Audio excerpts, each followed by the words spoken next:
समप्रभ निर्विघ्नं कुरु मे देव सर्वकार्येषु सर्वदा।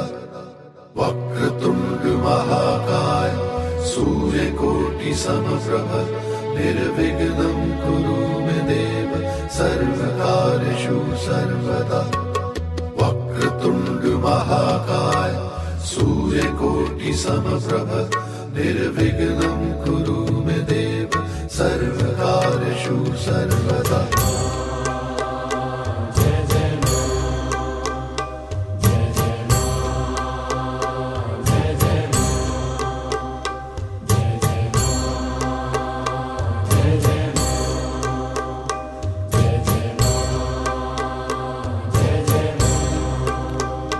मेरे मन के अंध तमस में ज्योतिर्मय उतरो।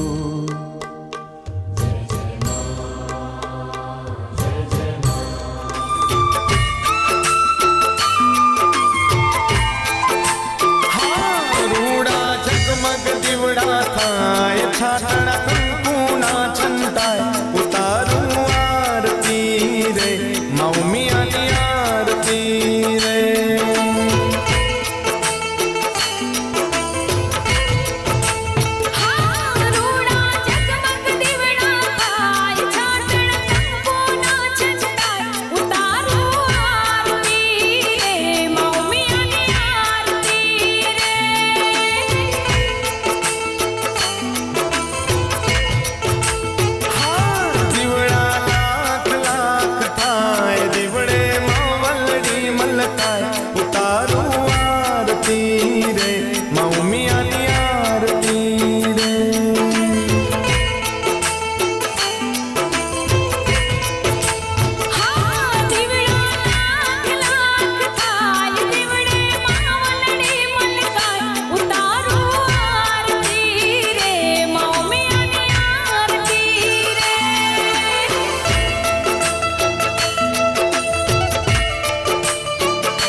सरवाली उमिया माड़ी तामे तारण हार रे। देवलोक जेवो शोभे उमिया नो दरबार रे। सिद्ध सरवाली उमिया माड़ी तामे तारण हार रे। ढोलकणो दबकार रूड़ी उतारू आरती रे मौमिया नी आरती रे।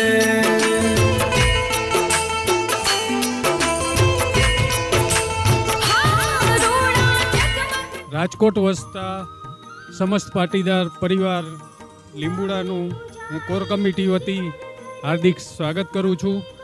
સ્નેહ મિલન 2026 અત્રે આ સળંગ ત્રીજું આપણું સ્નેહ મિલન છે. થોડા અંતરાલમાં બ્રેક માર્યા પછી આપણે આ સળંગ ત્રીજું સ્નેહ મિલન 2026 કરવા જઈ રહ્યા છીએ. આશા રાખું કે આગળના બે જે સ્નેહ મિલન થયા એમાં નાનેરાથી લઈ અને મોટેરા સુધી મને બધાએ જે આનંદ કર્યો છે એવો જ આનંદ આજે કરીએ. સ્નેહ મિલનનો મુખ્યત્વે ઉદ્દેશ છે કે એકબીજાને આપણે મળીએ, એકબીજા સાથે સુખ દુઃખ વેચીએ, વડીલો મળે, વડીલોના આશીર્વાદ લઈએ, આપણા છે એ જૂના મિત્રો મળે. એક જ શહેરમાં રહેવા છતાં આપણે છે એ મળી નથી શકતા, તો આ એક દિવસ વર્ષમાં મળી અને ભૂતકાળના સ્મરણો વાગડીએ, એકબીજાને બિઝનેસમાં મદદ કરીએ, એકબીજાને છે એ દરેક રીતે મદદ કરવાની તત્પરતા રહીએ, એકબીજા સાથે કોન્ટેક શેર કરીએ. એ જ ઉદ્દેશ છે આ સ્નેહ મિલનનો. એટલા માટે જ આપણે અહીંયા એક દિવસ દર વર્ષે ભેગા થઈએ છીએ. આજે આ આપણું ત્રીજું સ્નેહ મિલન એટલે કે 2026નું કાર્યક્રમની રૂપરેખા હું થોડીક આપી દઉં. આપણે જય છનૈયારા નામના એક હાસ્ય કલાકારને માણવાનો છે. એ પછી આપણા જ ગામના ડૉક્ટરો અને જ્ઞાની મિત્રો છે, એ પોતાનું જ્ઞાન, એ પોતાના ફિલ્ડનું જ્ઞાન છે એ અત્રેથી શેર કરશે, એને આપણે સાંભળવાના છે. એ પછી છે મ્યુઝિકલ ઇવેન્ટ છે, એ આપણે માણીશું. પછી છે એ ગરબા અને ત્યારબાદ ભોજન સમારંભ છે. આ આજનો આપણો કાર્યક્રમ છે, એટલે બધા છે એમાં સહકાર આપે અને સામેલ થાય. અત્રેથી લગભગ દરેક સ્નેહ મિલનમાં છે એ જેટલો ફાળો થાય છે એટલો ખર્ચો થઈ જાય છે. એટલે આમ જુઓ તો દાન માટે કોઈ પાસે જાજો હાથ લંબાવવો નથી પડતો, છતાં પણ દાન માટેનું કાઉન્ટર છે એ અહીંયા એન્ટ્રી પાસે રાખેલું છે. એટલે સ્વેચ્છાએ આર્થિક સહયોગ આપે એવી હું અપીલ કરું છું. અને આ જે સ્નેહ મિલન છે એની કોર કમિટીમાં અમે 10 થી 15 છે એ યુવા મિત્રો છીએ, અને પોતાનો વ્યવસાયમાંથી સમય ચોરી અને આ આયોજન કરીએ છીએ. એટલે ક્યારેક એવું થાય કે દરેકને ખુશ રાખી ન શકીએ. અને એકચ્યુઅલી આ સ્નેહ મિલન છે એમાં કોઈ યજમાન નથી અને ના કોઈ મહેમાન છે, આ તો આપણું સહિયારું છે. એટલે માટે કંઈ પણ અમારાથી ત્રુટિ રહી ગઈ હોય તો અમને માફી આપવા વિનંતી. અને છતાં પણ કંઈ પણ તમારું સૂચન હશે તો એ અમે આવકારીએ છીએ, અને આવતી વખતે એ સૂચનનો અમલ થાય એ માટે અમે પ્રયાસ કરશું. અસ્તુ. જય શ્રી કૃષ્ણ. જય ઉમિયાજી. આજના સ્નેહ મિલનમાં જે દાતાશ્રીઓએ દાન આપ્યું છે, આર્થિક સહયોગ આપ્યો છે, એની હું યાદી બોલી જાઉં છું. 11,000 રૂપિયા જે લોકોએ આપ્યા છે એના નામ હું અહીંયા બોલું છું. નરેન્દ્રભાઈ ગોરધનભાઈ માણસુરિયા, મનોજભાઈ વલ્લભદાસ સેરઠિયા, ડૉક્ટર દર્શનભાઈ વી સુરેજા, શ્રી સુરેશભાઈ બાબુભાઈ મોરી, શ્રી આશ્રયભાઈ મનસુખભાઈ ફુલેત્રા, શ્રી ગોરધનભાઈ લાખાભાઈ કાથરોટિયા હસ્તે નીતિનભાઈ, શ્રી પરસોત્તમભાઈ નાથાભાઈ સુરેજા, શ્રી વિનુભાઈ ગોરધનભાઈ સૌસાણી, શ્રી કિરીટભાઈ પ્રેમજીભાઈ જાવિયા, શ્રી બાવનજીભાઈ રામજીભાઈ જાવિયા હસ્તે ગોરધનભાઈ અને કાંતિભાઈ, શ્રી બાબુભાઈ કાનજીભાઈ કણસાગરા, વલ્લભભાઈ ગંગદાસભાઈ સૌસાણી હસ્તે કાળુભાઈ નરોત્તમભાઈ અને જમનભાઈ. આ થઈ 11,000ની આર્થિક સહયોગ આપતા દાતાશ્રીની યાદી. હવે 5100 રૂપિયા જે લોકોએ આપ્યા છે એની યાદી હું બોલું છું. શ્રી શૈલેષભાઈ બાબુભાઈ મોરી, નવનીતભાઈ ગોવિંદભાઈ પરસાણીયા, મહેન્દ્રભાઈ ભાણજીભાઈ ગોંઢા, જયેશભાઈ નાનજીભાઈ સુરેજા, રસિકભાઈ મંજીભાઈ પરસાણીયા, મૌલિકભાઈ પ્રવીણભાઈ મોરી, ચીમનભાઈ ગોપાલભાઈ ગોધાણી, રદલાલ છગનભાઈ કાસુંદરા, ચમનભાઈ કરશનભાઈ કડીવાર, અશોકભાઈ કાનજીભાઈ સૌસાણી, અમૃતભાઈ મંજીભાઈ પરસાણીયા. અસ્તુ. સૌ દાતાશ્રીઓનો ખૂબ ખૂબ આભાર. અને હજી પણ જે લોકોને આર્થિક સહયોગ આપવો હોય, પ્લીઝ કાઉન્ટર છે પાછળ, ત્યાં છે એ પોતાનું દાન છે આર્થિક સહયોગ લખાવી શકે છે. અને આ જે દાતાઓ છે 11,000 અને 51,000 એ બધા અહીંયા હશે જ. આપણે એનું છે એ સન્માન કરવાનું છે, એક શિલ્ડ એનાયત કરવાનું છે, કારણ કે આ લોકોએ રેગ્યુલર દરેક સ્નેહ મિલનમાં છે એ આટલો ફાળો છે એ દર વખતે આપેલો છે. એટલે આપણી એક ફરજ બની જાય કે એ લોકોને અત્રેથી તાલીઓથી વધાવી અને એક છે એ શિલ્ડ મોમેન્ટો આપી અને એનું પ્રોત્સાહન વધારીએ. અસ્તુ. હવે આપણે કાર્યક્રમની શરૂઆત કરીએ તો સૌથી પહેલાં આપણા ઘણા બધા ડૉક્ટરો છે, એમાંથી સૌથી પહેલાં વિશાલભાઈ ગરાડા, એ આપને એના ફિલ્ડમાં જે કંઈ જ્ઞાન છે એ આપણી સાથે શેર કરશે. એટલે પ્લીઝ તાળીઓથી વધારો ડૉક્ટર વિશાલ ગરાડા. સમસ્ત લીંબુડા પરિવારને જય શ્રી કૃષ્ણ. જેમ મારી ઓળખાણ આપી, આમ તો ગુજરાતી ભાષામાં બધા મને અલગ રીતે ઓળખતા હોય છે, એટલે જે થોડો અંધવિશ્વાસ છે એના માટે જ આજે થોડા 2 શબ્દ કહીશ. સાયકેટ્રિસ્ટ એટલે માનસિક રોગના ડૉક્ટર, અને ગુજરાતીમાં બધા ગાંડાના ડૉક્ટર કહે. પણ માનસિક રોગ એટલે ખાલી ગાંડપણ એવું જરૂરી નથી.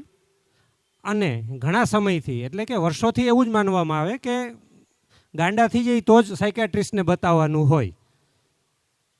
હવે મોડર્ન આ જે આધુનિક યુગ થતો જાય છે એમાં ઘણી બધી અવેરનેસ આવતી જાય છે, એટલે આપણે જાણી શકીએ કે માનસિક રોગોમાં 300 રોગો આવેલા છે. એમાંથી એક ગાંડપણ છે, 299 અલગ છે. ખાસ કરીને મોટાભાગના રોગો આપણી ડેઇલી રૂટીન સાથે જોડાયેલા છે. એક કહેવત છે ને, મન હોય તો માળવે જવાય. તો મનનું ધ્યાન કોઈ રાખતું જ નથી, શરીરનું ધ્યાન રાખીએ છીએ આપણે. અને તાવ આવશે તો ફટાફટ દવા લઈ આવશું, ડાયાબિટીસ હશે, બીપી હશે તો દવા ખાશું. પણ મગજની કોઈ ફરિયાદ હશે તો કે એ તો મને ન થાય. અમે ભણતા ત્યારે મારા સર એવું કહેતા કે કોને માનસિક રોગ થાય, તો કે મને ન થાય, મારા બાજુવાળાને થાય. એટલે કે આપણો સ્વીકાર જ નથી કે આપને કંઈ તકલીફ થઈ શકે ક્યારેય. ઘણા લોકો એવા પણ હશે આમાં કે જે મને મળેલા પણ હશે, નાની મોટી ફરિયાદો માટે, નાના મોટા સૂચનો માટે, અથવા તો નાની મોટી એડવાઇસ માટે. તો સાયકેટ્રિસ્ટ એટલે ખાલી રોગોનું નિદાન કરીને સારવાર કરે એવું જરૂરી નથી. હવે શું કામ સારવાર જરૂરી છે? આપણે ડાયાબિટીસની સારવાર શું કામ કરાવીએ, અથવા તો બીપીની સારવાર શું કામ કરાવીએ? કારણ કે આપણી હેલ્થ સાથે જોડાયેલું છે, શારીરિક હેલ્થ, ફિઝિકલ હેલ્થ માટે. પણ મેન્ટલ હેલ્થ એટલે કે માનસિક સ્વાસ્થ્ય શું કામ જરૂરી છે? તો એ બધી વસ્તુ સાથે જોડાયેલું છે. આપણા વ્યવસાય સાથે જોડાયેલું છે, આપણા સંબંધો સાથે જોડાયેલું છે, આપણા કાર્યો સાથે જોડાયેલું છે. જો આપણું માનસિક સ્વાસ્થ્ય સારું નહીં હોય તો આપણે એકેય વસ્તુ સારી રીતે નહીં કરી શકીએ ને.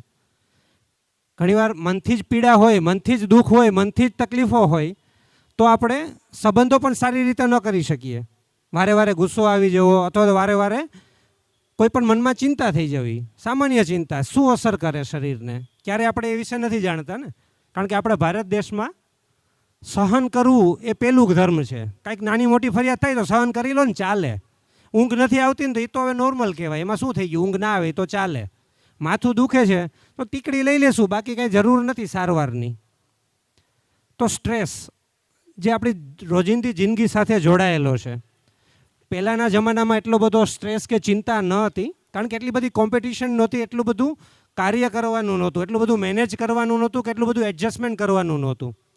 અત્યારે ઘણી બધી વસ્તુ એકી સાથે કરવી પડતી હોય છે, જવાબદારીઓ વધતી જતી હોય છે, ફાઇનાન્શિયલ પ્રોબ્લેમ વધતા જતા હોય છે, ફેમિલી ઇસ્યુઝ વધતા જતા હોય છે. તો ક્યાંક ને ક્યાંક માઇન્ડની કેપેસિટી લિમિટેડ છે, એટલે કે માઇન્ડ ઉપર આવતો લોડ વધારે છે. તો ઘણીવાર એવું બને કે નાની મોટી ફરિયાદો માઇન્ડને ડિસ્ટર્બ કરે, મગજને ડિસ્ટર્બ કરે કે મનને ડિસ્ટર્બ કરે, તો એને આપણે ચિંતા કહીએ. અમુક સામાન્ય ચિંતા નોર્મલ છે, પણ જો થોડી વધુ માત્રામાં આવે તો એ ચિત્તા સમાન થાય. કઈ રીતે? તો કે માઇન્ડ ભગવાને ઉપર શું કામ દીધું છે? કારણ કે બધું જ વિચારી શકે, આખા શરીરને કંટ્રોલ કરી શકે અને કોઈ પણ નિર્ણય સારી રીતે લઈ શકે એટલા માટે. તો બોડીના કોઈ પણ ફંક્શન છે, પછી હૃદય હોય, ફેફસા હોય, કિડની છે, લીવર છે, આ બધાની હેલ્થ આપણા માઇન્ડની હેલ્થ સાથે જોડાયેલી છે. ઘણીવાર એવું બને કે તમે હાઇપરટેન્શન એટલે કે બ્લડ પ્રેશરની દવા ખાઓ છો, છતાં બીપી કંટ્રોલમાં આવતું નથી. તો એની પાછળ પણ ડૉક્ટર ઘણીવાર એવું કહેતા હશે ને, થોડી ચિંતા ના કરો, સ્ટ્રેસ ના લ્યો. ડાયાબિટીસમાં પણ ઘણીવાર એવું થતું હશે કે ડાયાબિટીસ કંટ્રોલમાં નથી આવતું, તો પણ ડૉક્ટર એવું કહેતા હશે કે થોડું વોકિંગ કરો, યોગા કરો, મેડિટેશન કરો, ટેન્શન ના લ્યો, ચિંતા ના કરો. તો ક્યાંક ને ક્યાંક માઇન્ડ છે એ બધા જ બોડીના ફંક્શનને કંટ્રોલ કરે છે. સામાન્ય ચિંતા આપણે ચલાવી પણ લઈએ, અને બધાની લાઈફમાં હોય, કદાચ મારી લાઈફમાં પણ હોય અને તમારી લાઈફમાં પણ હોય. પણ જ્યારે એ બધા જ વસ્તુને ડિસ્ટર્બ કરતું થાય, એટલે કે આપણી રહેણી કહેણી, આપણી વિચારવાની તાકાત, આપણી યાદશક્તિ, આપણી ધ્યાન શક્તિ, આપણે જે ફોકસ કરીએ છીએ, નિર્ણય લઈએ છીએ, અથવા તો બોડીના કોઈ પણ ફંક્શન છે, જેમ કે તમારા હાર્ટબીટ છે, શ્વાસની પ્રક્રિયાઓ છે, થાક લાગવો છે, આ બધી જ વસ્તુને જ્યારે ડિસ્ટર્બ કરે તો એની સારવાર લેવી જરૂરી હોય. અને સારવાર હંમેશા દવાના માધ્યમથી જ થાય એવું જરૂરી નથી હોતું. એટલે ઘણા લોકો અમારી પાસે આવતા ડરતા પણ હોય કે આ દવા ન ખવાય, અને આદત પડી જાય. અને મોટાભાગના આમાં બિલીવ એટલે કે માનતા પણ હશે કે આદત પડી જાય. તો ડાયાબિટીસની દવાની આદત કેમ નથી પડતી? એ રોજ લેવી પડે. બીપીની દવા એ રોજ લેવી પડે તો એની આદત નથી પડતી, પણ મગજની દવા લેવી પડે તો આદત પડે. તો ઘણી ગેરમાન્યતાઓ વર્ષોથી ચાલતી આવે છે.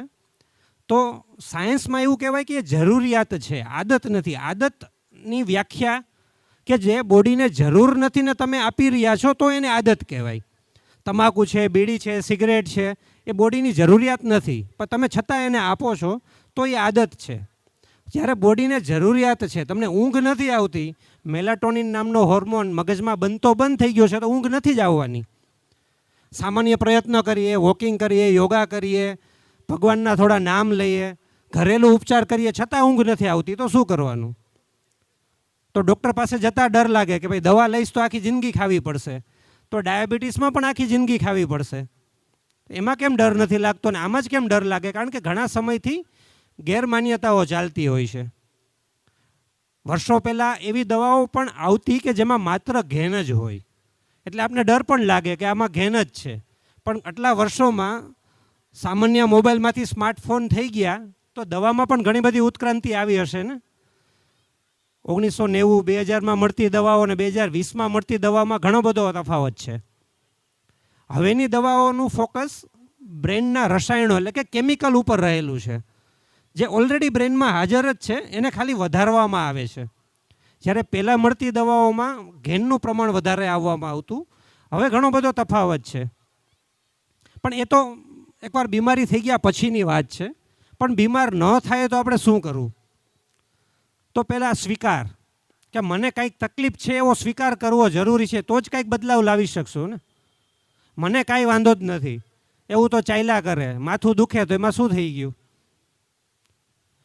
સામાન્ય ફિઝિશિયન એટલે કે જનરલ ફિઝિશિયન અથવા જનરલ પ્રેક્ટિશનર કે કોઈ પણ એમડી ડૉક્ટર પાસે જતા લોકો હોય ને 100 લોકો, એમાંથી 20 લોકો એવા હશે જેને કંઈક ને કંઈક માઇન્ડ સાથે જોડાયેલી ફરિયાદો હશે. ઘણા સમયથી પેટની ફરિયાદો, કે પ્રોપર પાચન નથી થતું, ગેસ વાયુ થાય છે, એસિડિટી થાય છે, પેટના ડૉક્ટરને પણ બતાવી જોઈકા, ઘણા બધા રિપોર્ટ કર્યા, કશું આવતું નથી, પણ પેટમાં કંઈક ને કંઈક ફરિયાદો આવ્યા જ કરે છે. તો એની પાછળ ક્યાંક ને ક્યાંક સ્ટ્રેસ પણ જવાબદાર છે. માથું દુખવું સૌથી કોમન લક્ષણ છે કે જ્યારે માઇન્ડને સ્ટ્રેસ આવે ને એટલે માથાનો દુખાવો થાય, માથું ભારે લાગે. તો ઘણા સમયથી આવા બધા લક્ષણો હોય છે પણ આપણે એની અવગણના કરતા હોય. થાક લાગવો, તો હંમેશા શરીરથી જ થાક લાગે એવું જરૂરી નથી, મનથી પણ થાક લાગતો હોય છે. જ્યારે માઇન્ડ ઉપર આવતું પ્રેશર વધી જાય, ચિંતાઓ, વિચાર વધી જાય, ત્યારે માઇન્ડ ઉપર પણ ઓવરલોડ થાય અને એના હિસાબે શરીરને થાક લાગે. તો એમાં શરીરની દવા કરવાથી, વિટામિન્સ B12 કે D3 લેવાથી સોલ્વ નથી થઈ જતું. હે, થાક લાગે એટલે આપણે શું લાગે કે મારું લોહીના ટકા ઘટી ગયા હશે, B12 ઓછું હશે, D3 ઓછું હશે, આ બધું જ આપી ચૂક્યા છીએ, છતાં થાક લાગે છે. શું કામ? કારણ કે મગજ થાક લાગે છે, મગજથી થાકેલા છીએ, મનમાં ચાલતી વાતથી થાકેલા છીએ, એ મગજમાંથી નીકળતી જ નથી. ઘણા વડીલો સલાહ આપતા હોય કે ભાઈ તું ચિંતા ના કર, તું આ વિચાર નહીં. તો એ આપણા હાથની વસ્તુ નથી કે મારે આ વિચારવું નથી, કે આ મારે વિચાર નથી કરવો, કે મારું આનું ટેન્શન નથી લેવું. એ ઓટોમેટિક થતું હોય. બ્રેનમાં પણ એક સિસ્ટમ આવેલી છે, સાયન્ટિફિક ભાષામાં ના સમજીએ, પણ એક કેમિકલ છે જેનું નામ છે સેરોટોનિન. આ કેમિકલનું કામ છે આપણી લાગણીઓને કંટ્રોલ કરવાનું, આપણી ઇમોશનને કંટ્રોલ કરવાનું, આપણા વિચાર ઉપર નિયંત્રણ કરવાનું. પણ જ્યારે એ કેમિકલ ઘટી જાય તો વિચાર ઉપર નિયંત્રણ ન થાય. મારે વિચારવું નથી, મારે ખુશ રહેવું છે, મારે હસી મજાક કરવો છે, બધા જોડે હળીમળીને રહેવું છે, પણ એ કેમિકલ ઘટવાને લીધે મારું મગજ મને સપોર્ટ નથી કરતું. તો એમાં એવી સલાહ આપવાથી સોલ્વ નથી થઈ જવાનું કે આપણે આવું વિચાર ન કરીએ કે તું ટેન્શન લેમાં થઈ જશે. બધું થવાનું હોત તો ઓટોમેટિક થઈ ગયું હોત, પણ લાંબા સમયથી નથી થયું, મતલબ કે એને ધ્યાન દેવા જેવી બાબત છે. ન ધ્યાન દઈએ તો શું થાય? તો ઘણા લોકો એવું માનતા હોય છે કે આ બધી વસ્તુ ખાલી મગજમાં જ હોય, ફરવા જતા રહો તો મટી જશે, અથવા તો કંઈ મનગમતી પ્રવૃત્તિમાં ધ્યાન દો તો મટી જશે, અને મોડર્ન જમાનામાં એમ કહે કે 2 પેગ પી લો તો પણ મટી જશે. પણ ખરેખર એ સોલ્યુશન નથી, એ ટેમ્પરરી રિલીફ છે કે માથું દુખે ને આજે દવા લીધી ને આજે માથું મટી ગયું, એટલા પૂરતો જ પ્રશ્ન સોલ્વ થવાનો છે. ખરેખર એને સમજવું જરૂરી છે કે પ્રોબ્લેમ ક્યાંથી ઉદ્ભવે છે, એના પાછળના કારણો ક્યાં છે.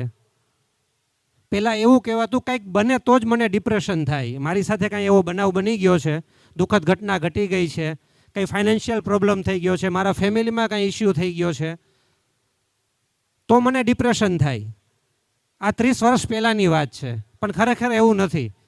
તમારી મગજની રચના ઉપર જ બધું રહેલું છે. સૌના મગજ અલગ જ બનેલા છે. અને કોઈ પણ મધર છે, એના 2 છોકરા હોય, 2 10માં ફેલ થાય તો બંનેને સેમ રિએક્શન નહીં આવે. એકને વધારે દુઃખ થશે, એકને કાંઈ ફરક નહીં પડે, એવું પણ બને. 2 લોકો છે, 2ના રૂપિયા છે, માનો કે બંને 10-10 લાખ રૂપિયા ખોવાઈ ગયા છે અથવા તો ફાઇનાન્શિયલ લોસ થઈ ગયો છે, તો બંનેના માઇન્ડ ઉપર સેમ અસર નહીં થાય. કારણ 2 માટે સેમ જ બનેલું છે. 2020માં આપણે કોરોના જોયો તો બધાના ફેમિલીમાં કોરોના થયો છે. બધાના ફેમિલીમાં કોરોનાને કારણે કોઈકને કોઈક સ્વજનને ગુમાવ્યા છે. તો બધાને સેમ રિએક્શન નથી આવતું, કારણ સેમ છે. તો સેમ રિએક્શન ન આવવાનું કારણ છે બધાના મગજ અલગ અલગ બનેલા છે. બધાના મનની રચના અલગ અલગ બનેલી છે. મનના બધા કેમિકલ અલગ બનેલા છે. તો એવું બને કે સૌના મગજની રચના પ્રમાણે તમારા ઉપર ચિંતા આવે. અને એ ચિંતા માટે મગજમાં એક ડિફેન્સ મિકેનિઝમ બનેલો છે, જે અલગ કેમિકલથી ચાલતી વસ્તુ છે. એટલે કે આપણે ચિંતાને પચાવી જઈએ, એની સાથે એડજસ્ટમેન્ટ કરી લઈએ, અથવા તો એનો આપણે સ્વીકાર કરી લઈએ, જેથી કરીને આપણે એની અસર ઓછી આવે. એ ભગવાને આપેલી એક ગિફ્ટ છે. બધાના શરીરમાં છે, બધાના મગજમાં છે. એવું નથી ચિંતા બને એટલે આપણે હેરાન જ થઈ જશું, ચિંતા બને એટલે આપણે ડિપ્રેશનમાં જ આવી જશું, ચિંતા થશે એટલે મને માનસિક બીમારી જ થઈ જશે, એવું નથી. કારણ કે એક ડિફેન્સ મિકેનિઝમ, એટલે કે એક સુરક્ષા કરતું યંત્ર પણ મગજમાં છે. જેટલું સ્ટ્રોંગ બનેલું હોય એટલું સરળતાથી પચાવી જાય ને આપને બીમારી ન થાય. પહેલાંના લોકો પાસે એ યંત્ર બહુ સારી રીતે કામ કરતું. એના માટે 2-3 વસ્તુઓ જવાબદાર હતી. એક તો સહિયારો સાથ હતો, એટલે કે નાની મોટી ઘટના બને તો ઘણા લોકો ઉપસ્થિત હતા એને સમજવા માટે, એને સમજાવવા માટે. હવે જે ન્યુક્લિયર ફેમિલી થતી જાય છે, એકાંકી જીવન થતું જાય છે, એકલા પડતા જાય છે, એના લીધે ક્યાંક ને ક્યાંક આવતો સ્ટ્રેસ મગજ ઉપર હાવી થતો જાય છે. જો કોઈનો સાથ મળે, એ કોઈની સાથે શેર કરી દે, પોતાની લાગણીઓ બીજાને વર્ણવી દે, તો ઘણા હળવા થઈ જતા હોય અને મગજ ઉપર આવતી અસરો પણ ઓછી થઈ જતી હોય છે. માનસિક સ્વાસ્થ્ય જરૂરી એટલા માટે નથી કે આપણા શરીરને જ ખાલી હેરાન કરે છે, એ આપણા સંબંધોને પણ હેરાન કરે છે. ઘણીવાર ઘણા લોકોમાં જોયું હશે કે જે પોતાના મનથી એટલા બધા સારી રીતે જીવી નથી શકતા, ખુશ નથી રહી શકતા, અંદરથી ક્યાંક ને ક્યાંક લાગણીઓ છે દુઃખની જ હોય છે. એ પોતાના ફિલ્ડમાં, પોતાના કાર્યમાં, પોતાના સંબંધમાં પણ ઘણીવાર આગળ વધી નથી શકતા. પોતાનો ગ્રોથ છે, પોતાનો વિકાસ છે, એ પણ સારી રીતે નથી કરી શકતા. એ બધી જ વસ્તુથી હારી ગયા હોય છે. એની થિંકિંગ જ પેટર્ન હારી ગયેલી થઈ ગઈ હોય છે, નિરાશાવાળી થઈ ગઈ હોય છે. હવે કાંઈ સારું જ નથી થવાનું, જે થાય છે થવા દો, સારું થવાનું હોત તો થઈ ગયું હોત, એમ કરીને સ્વીકાર કરી લેતા હોય છે. એવા લોકો માટે ખાસ જરૂરી છે કે કોઈ સપોર્ટ મળે, સ્વજનનો સપોર્ટ મળે, મિત્રોનો સપોર્ટ મળે, કંઈ ન મળે તો એટલીસ્ટ ડૉક્ટરનો સપોર્ટ મળે, જેથી કરીને એની મગજની રચનામાં થયેલા ફેરફારને આપણે સારી કરી શકીએ, તો એની જિંદગીને પણ બચાવ કરી શકીએ. મોટાભાગના લોકો અમારી પાસે જ્યારે સારવાર લેવા આવે ને ત્યારે ઘણો બધો સમય બગાડી દેતા હોય છે કે માંડ હિંમત ભેગી કરી હવે અહીંયા સુધી પહોંચ્યા છે. બાકી તો બધા લોકો એવું જ કે આની સારવાર ન કરાવાય, આ દવા ન લેવાય, કિડનીને નુકસાન કરે, કિડની બગડી જાય. તો 10 વર્ષની મારી પ્રેક્ટિસમાં મારા પેશન્ટની કિડની અત્યાર સુધી કોઈની બગડી એવું મને યાદ નથી કે દવા લેવાથી કિડની બગડી ગઈ. પણ જિંદગી બગડી જાય એવું બની શકે, સંબંધો બગડી જાય એવું બની શકે, તમે જે ફિલ્ડમાં આગળ વધવા માંગતા હોય એમાં પાછળ રહી જાઓ એવું બની શકે, અને ક્યારેય વ્યક્તિ આપઘાતના વિચારો પણ કરી બેસે. ઘણીવાર આપણે સાંભળતા હોઈએ છીએ ને કે એને સુસાઇડ કરી લીધી, સુસાઇડના પ્રયત્ન કર્યા. તો એની પહેલાં ઘણીવાર એને મદદ માગી હશે, એના મગજે પણ મદદ માગી હશે, એના સ્વજન પાસે, એના મિત્રો પાસે, ડૉક્ટર પાસે. પણ મદદ ન મળવાને લીધે, પ્રશ્ન સોલ્વ ન થવાને લીધે એના મગજે સાથ નથી આપ્યો કે હવે એને કંઈ એમાં સારું નથી લાગતું કે આમાં મારી જિંદગી વિશે હું કંઈ સારું કરી શકું, ત્યારે એને આપઘાતના વિચારો આવતા હોય છે. તો ખાસ મગજને, મનને સમજવું જરૂરી છે. સામાન્ય પ્રોબ્લેમ હોય તો આજુબાજુના લોકો પાસે, મિત્રો પાસેથી સલાહ સૂચન લઈને સોલ્વ કરી દેવા જરૂરી છે.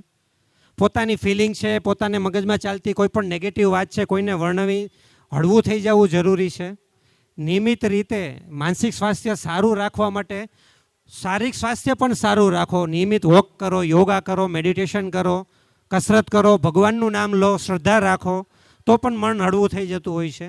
અને કંઈ ના મળે તો અમારા જેવા ડૉક્ટર તો છે જ, જે ખાલી ગાંડાના ડૉક્ટર નથી. એની પાસે ખાલી સલાહ સૂચન માટે પણ આવી શકાય. એ હંમેશા દવા જ આપશે એવું જરૂરી નથી, અને કદાચ દવા આપશે તોય આખી જિંદગી લેવી જરૂરી નથી.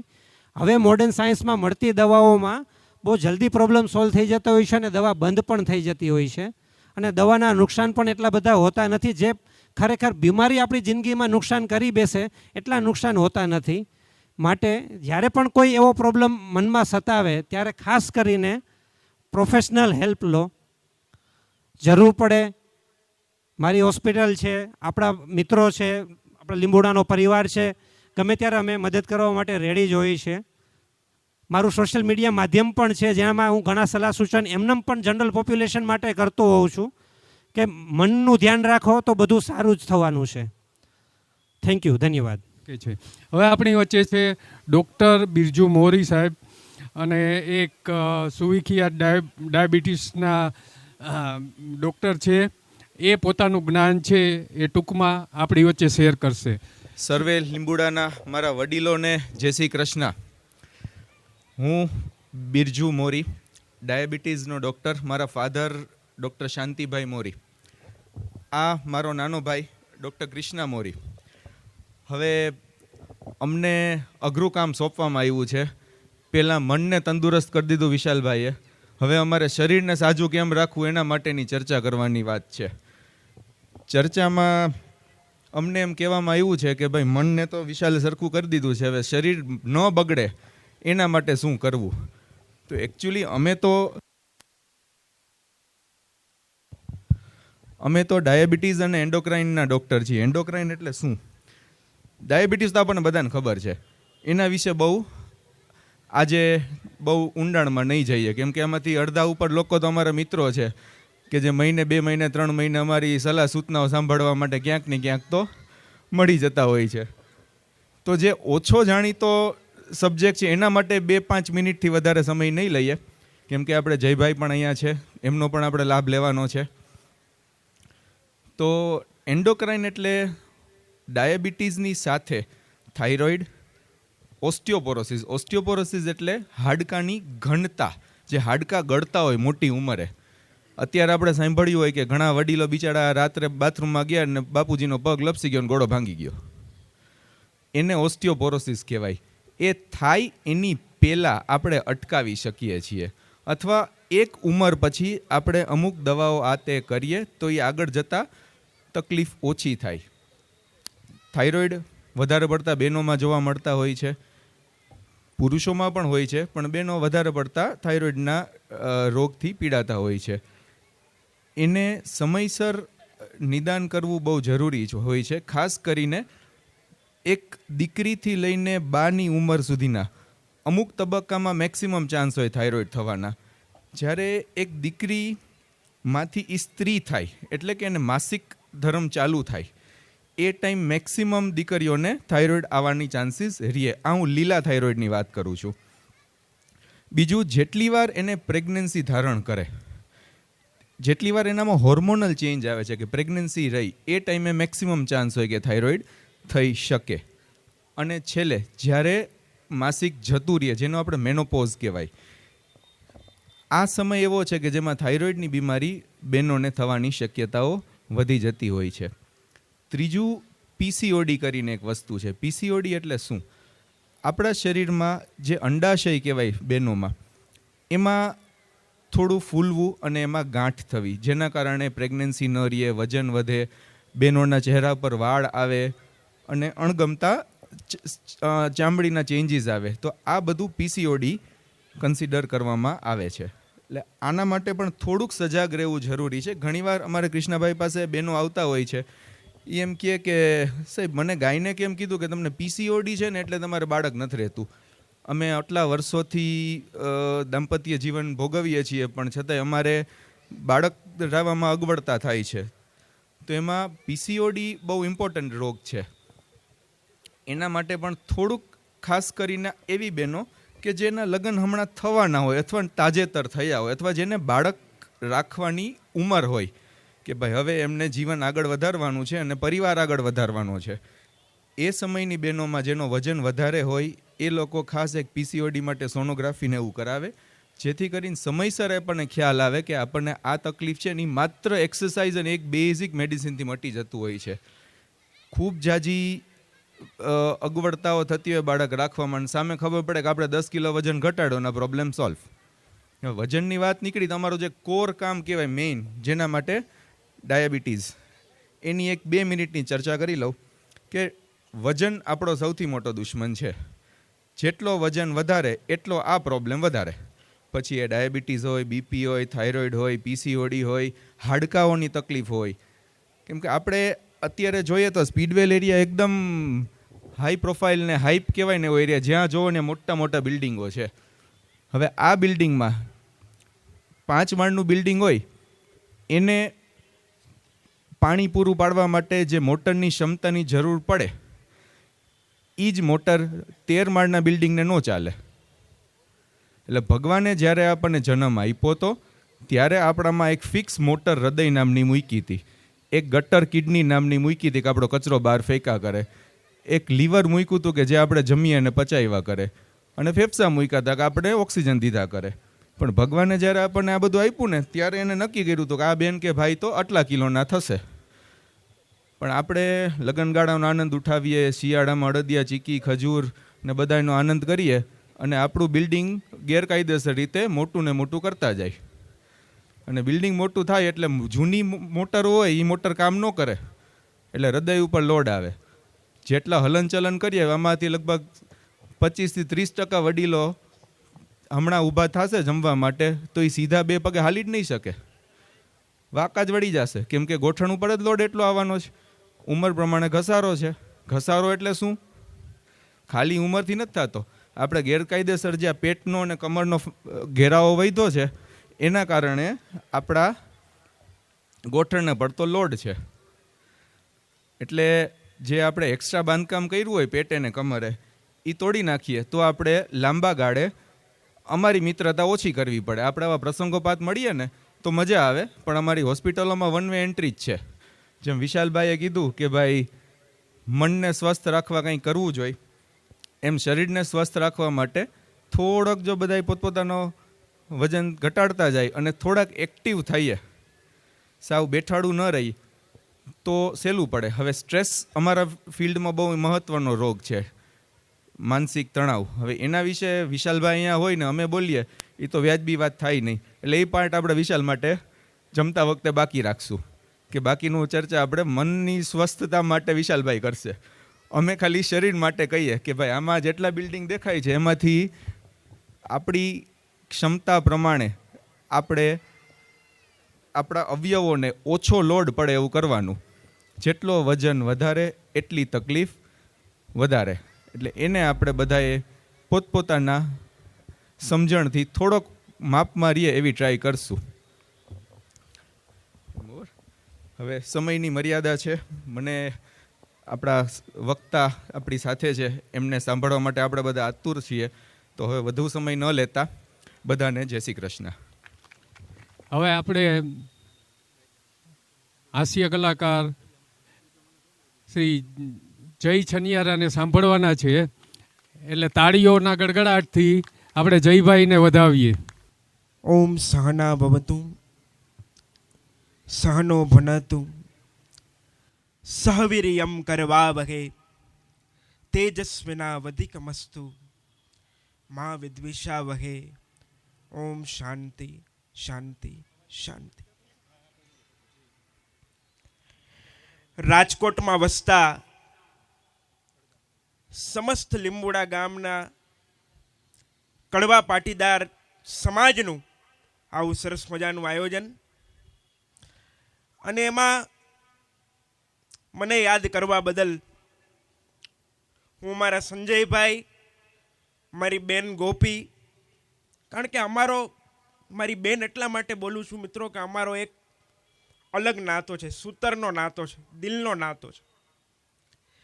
અને મને યાદ કરવા બદલ મિતુલભાઈ, અંકિતભાઈ, ધવલભાઈ, આજે સમગ્ર ટીમ છે એમનો જોરદાર ખૂબ ખૂબ આભાર માનું છું. એક વખત જોરદાર તાલીના ગડગડાટથી આ તમામ ટીમને આપણે સૌ વધાવીએ.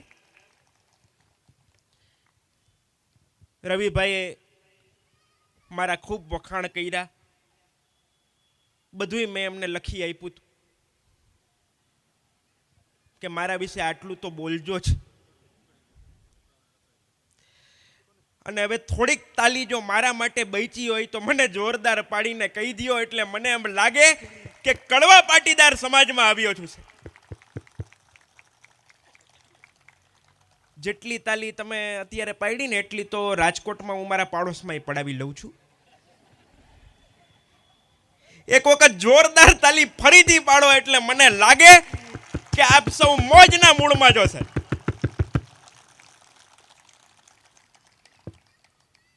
કારણ કે ડોક્ટર સાહેબે ઘણી બધી શરીરની બધી વાતો કરી. જો મારો વિષય હાસ્ય રસનો છે, આપને ખડખડાટ હસાવાના જે કલાકનો જ મારી પાસે સમય છે. કોઈ જ્ઞાનની વાત મારે તમને કરવી નથી, કારણ કે ડૉક્ટર સાહેબની સામે હું જ્ઞાનની વાત કરું એટલે એ પંજાબમાં વાણંદની દુકાન કર્યા જેવું છે. પણ મને ગમતા એક શેરથી મારી વાતની શરૂઆત કરું. આ ભાઈ પાડી લ્યો, ફોટો પાડી. મારું ધ્યાન ન્યા જ હતું. એક ભાઈ ગયા આમની પાસે ફોટો પડાવવા, કે પાસપોર્ટ સાઇઝનો ફોટો પાડો, ભેગા મારા બૂટે આવવા જોઈએ. આ ભાઈ એનાથી તૈયાર હતા કે બૂટ માથે મૂકી દો. પણ માણસને જેવો ધંધો હોય ને એવી આદત થઈ જાય. તમે જો, તમે મેન્ટલી ને ફિઝિકલી અહીંયા રહેશો તો તમને મારી વાત ગળે ઉતરશે. કારણ કે પહેલેથી ચોખવટ કરી દઉં, અમે કાંઈ ઘરેથી પાકું કરીને આવતા નથી. તમે કેમ ચાલો છો, કેમ બેઠા છો, એ બધું અમે આ સ્ટેજ ઉપર બેઠા બેઠા જોતા હો. પછી અહીંની વાત અહીંયા ન કરી.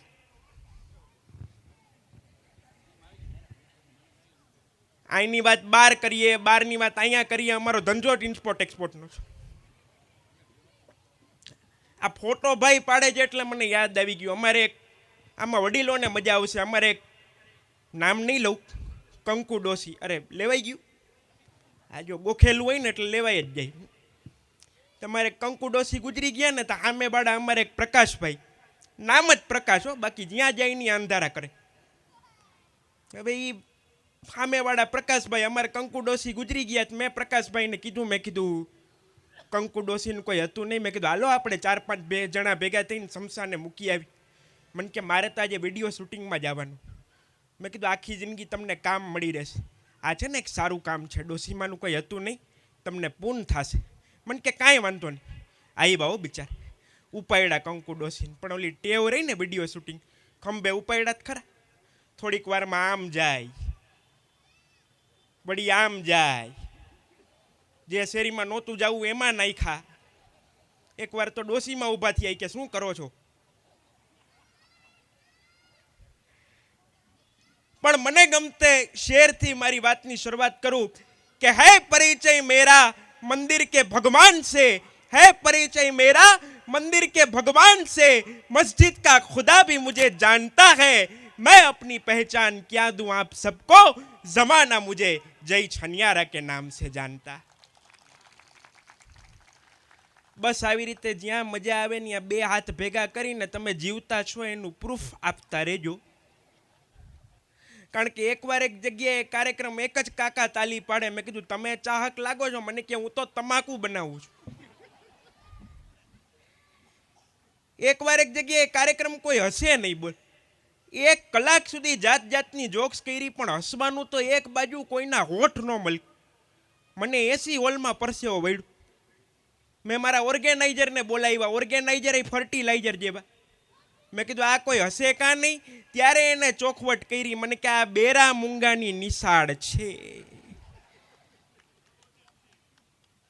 એક તાલી બદલ ધન્યવાદ.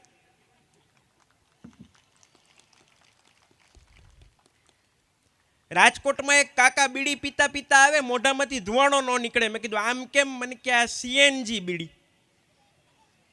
હવે એને બીડી સીએનજી કાઢી, બોલ. રાજકોટમાં મારો એક જગ્યાએ કાર્યક્રમ એન્કરે એનાઉન્સમેન્ટ કર્યું, પ્રમુખ સાહેબને વિનંતી, હાસ્ય કલાકાર જય છનિયારાનું શાલ ઓઢાડીને સન્માન કરે. એટલે હું તો રાજી થઈ ગયો. જઈને થોડીક વાર ઊભો રહ્યો. પ્રમુખ સાહેબ આવ્યા, શાલ લઈને ઊભા રહ્યા, પણ ઓઢાડે નહીં. 10 મિનિટ થઈ. હું તો આમનામ ઊભો તો. મેં કીધું ઓઢાડો. મને કે સૂઈ જાવ તો ઓઢાડું.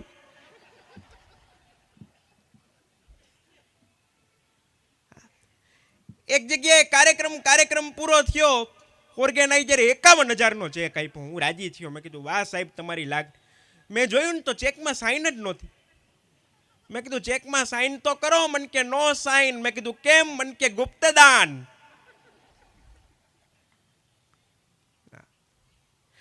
પણ આજના કાર્યક્રમ માટે મને અંકિતભાઈનો ફોન આવ્યો.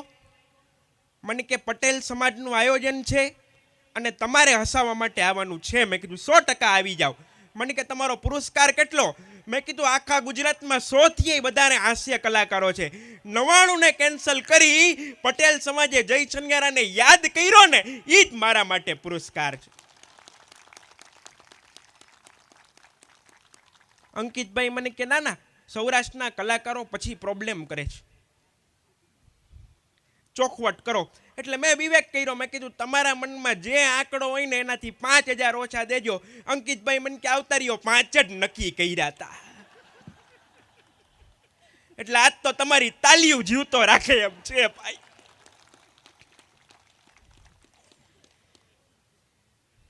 એક ગામમાં એક કંજૂસ શેઠ રહીએ. હવે શેઠ ઓમ કંજૂસ પણ ગામના માણસો પ્રત્યે લાગણી ઘણી. એટલે ગામના માણસોએ નક્કી કર્યું કે આ શેઠ બિચારા ખૈરું પાન કહેવાય, કાલ સવારે ગુજરી જાય. એટલે એના કરતાં આપણા પ્રત્યે લાગણી છે તો આપણે બધાય ફાળો એકઠો કરી અને એનું એક પૂતળું 4 ચોકમાં રાખીએ. તો બધાએ નક્કી કર્યું કંઈક 5 લાખનો ફાળો ભેગો કર્યો અને 4 ચોકમાં એનું પૂતળું મૂક્યું. અને શેઠને વાત કરી કે તમારું પૂતળું આ રીતે ચોકમાં મૂક્યું છે. એની સભા ભરીને શેઠને ત્યાં લઈ ગયા ને પછી શેઠ કે કેટલો ખર્ચો કર્યો આમાં? એટલે ગામવાળા કે 5 લાખ રૂપિયા. એટલે શેઠ કે મૂર્ખાવ છો ને, મને પૂછતાય નથી કે એમને પૂતળા રાખી દો છો જ્યાં ત્યાં. તો કે કેમ શું વાંધો પડ્યો? 5 લાખનો ખર્ચો કર્યો. એના કરતાં મને 1.5 લાખ આપ્યા હોત તો હું રૂબરૂ ઊભો રહી જતી. હમણાં એક ભાઈની ઘરે ગયો, 5 છોકરા એક ખરખા. હો રવિભાઈ, લુગડા પહેરે એક ખરખા, દાંત કાઢે તો એ ખરખા લાગે, માથા ખરખા ઓળેલા, કાર્બન કોપી. તો મેં ઓલા ભાઈને કીધું, મેં કીધું આ 5 દીકરા? મને કે ભગવાનની દયા છે, 5 મારા દીકરા. મેં કીધું આવા એક સરખા? મને કે કુદરતની મહેરબાની છે. થોડીક વાર થઈ મારાથી પૂછાઈ ગયું. મેં તમારો ધંધો શેનો જ? મને કે ઝેરોક્સનું કામકાજ છે. ભાઈ પેલા કીધું હોત તો આ માથાકૂટમાં ન પડત ને.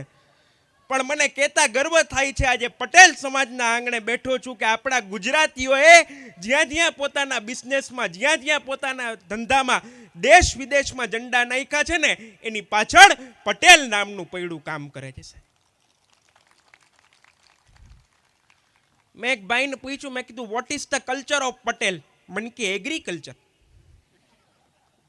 મેં કીધું એગ્રીકલ્ચર એટલે? મને કે because Patel is always agree with everybody. લંડનમાં મારો એક મિત્ર છે, એને બહુ મોટો શોરૂમ, સંજયભાઈ, એને બોર્ડ માર્યું પટેલ એન્ડ થોમસ બ્રધર્સ. મારાથી રહેવાનું નહીં, જીવ કલાકારનો ને. મેં કીધું પટેલ બ્રધર્સ રખાય, થોમસને કાઢી નખાય. તો એને મને શું જવાબ આપ્યો ખબર? મને કે જઈ ડાયો થામાં, પૈસા બધાય થોમસના છે. પટેલની તો બુદ્ધિ છે ખાલી. વાણિયાએ 200 વીઘા જમીન લીધી ગામડામાં. ખેડતા તો આવડે નહીં. પટેલને બોલાવ્યા. પટેલ ખેતી ભાગમાં રાખવી? પટેલ કે હા. શું શરત?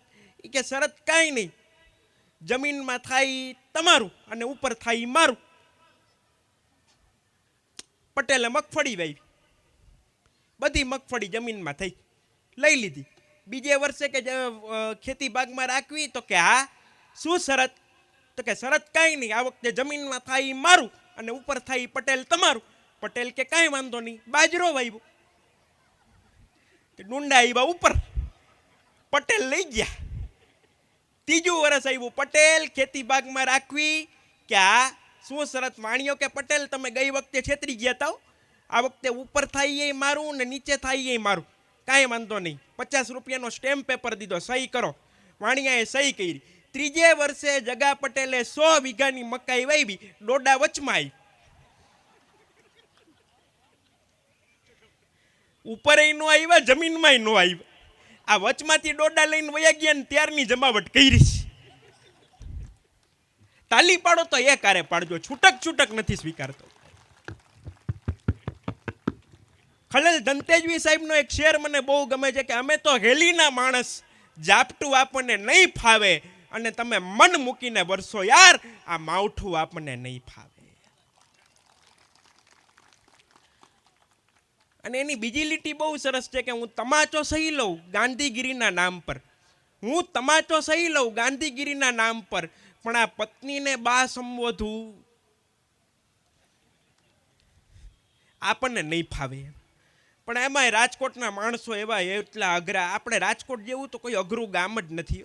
હા, એક જણો રાજકોટમાં કૂતરાની પૂંછડીમાં પ્લાસ્ટિકની ભૂંગળી ભરાવતો જ. મેં કીધું ભૂંગળી ભરાવી પૂંછડી સીધી ન થાય. મને કે પૂંછડી સીધી નથી કરવી, ભૂંગળી માખી કરવી.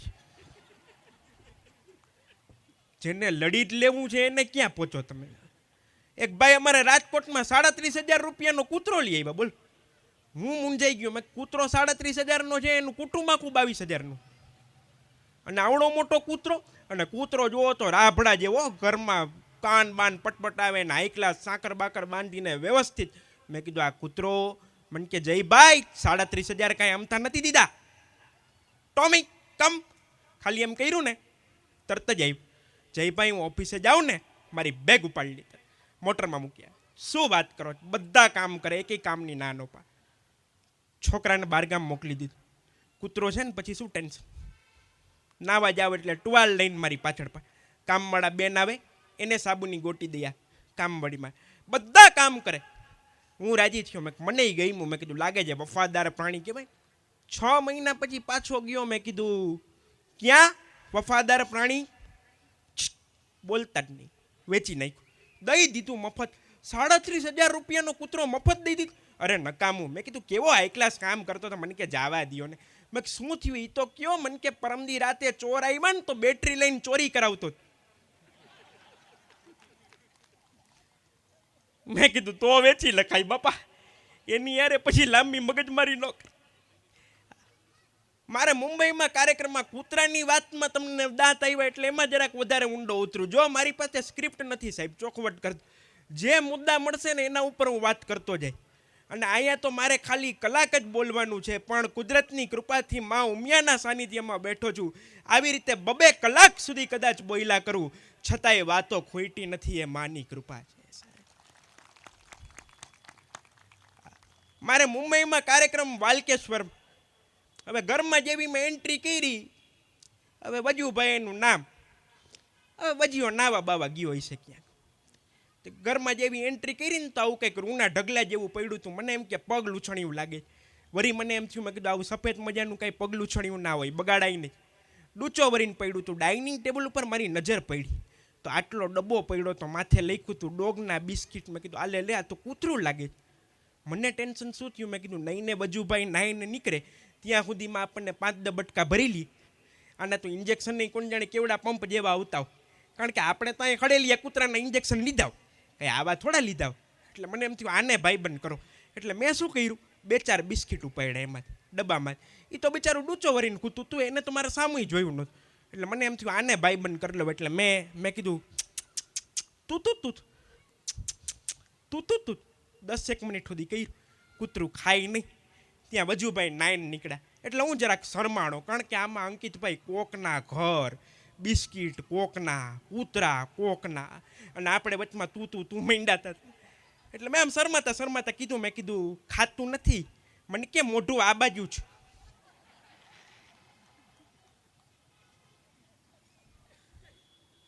હું ખાઈ ગયો. અને ઘણાના તો એની કૂતરા ભેગા રહી રહીને સ્વભાવ એવા થઈ ગયા. એક ભાઈ કરિયાણાવાળાની દુકાને જઈને કે કૂતરાના ખાવાના બિસ્કિટ આપો. એટલે દુકાનવાળો કે અહીંયા ખાવા છે કે બાંધી દઉં.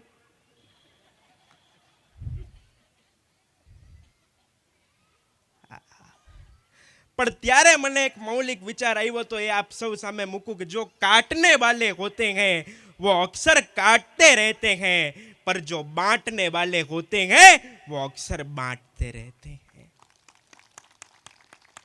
એટલે અમારું કામ તો આપ સૌ સામે ખાલી નિર્દોષ હાસ્ય બાંટવાનું છે. આપણે રાજકોટના યાજ્ઞિક રોડ ઉપર એક કાકા ને કાકી એકબીજાનો હાથ પકડીને આવેલા જતા હતા. મેં કીધું વાહ કાકી વાહ, કેટલા વર્ષ થયા લગ્નને? કાકા મને કે 40 વર્ષ થયા. મેં કીધું વાહ કાકા વાહ, 40 વર્ષે આવો પ્રેમ? મને કે પ્રેમ કાંઈ નથી, આનો હાથ મૂકી દઉં ને તો સાડીની દુકાનમાં ઘરી જાય.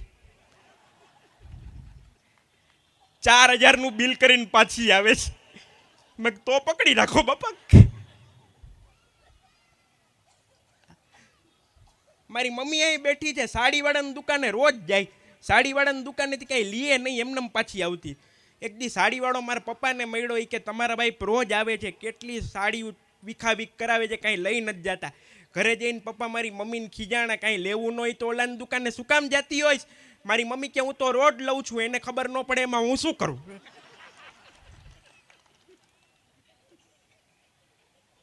આમાં બેનોને બહુ મજા આવી ભાઈ. પાકીજા પિક્ચર તમે બધાએ જોયું હોય છે, કેટલાએ જોયું? હાથ ઊંચો કરો જ. આમ લગભગ બધાએ જોયું. એમાં હિરોઈન ટ્રેનમાં જતી અને સૂઈ ગઈ હોય, એના પગને જોઈને હીરો રાજકુમાર એક ચિઠ્ઠી મૂકતો જ, અને એ ચિઠ્ઠીમાં લખ્યું હોય કે તમારા પગ બહુ રૂપાડાય, એને જમીન ઉપર ન મૂકતા નહીતર મેલા થઈ જશે. હું, મારી મમ્મી ને મારા પપ્પા, અમે 3 જણા મુંબઈ પ્રોગ્રામ દેવા જતા હતા. તે સૂતી વખતે મારી મમ્મીએ બારી પાસે પગ દેખાય એમ રાખ્યા. એને એમ કે કોક ચિઠ્ઠી મૂકતું જ. તે સવારે મુંબઈ આવ્યું, અમે જોયું તો સાચીને કોક ચિઠ્ઠી મૂકતું ગયું. તો મારી મમ્મીએ આનંદમાં ચિઠ્ઠી ઉપાડી તો અંદર લખ્યું હતું કે વાઢિયા ઘણા છે, મલમ ચોપડજો.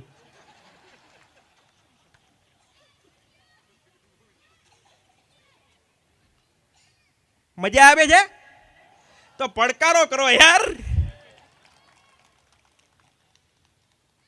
મારી મમ્મીને હમણાં ક્યાંક બારગામ જવાનું હતું.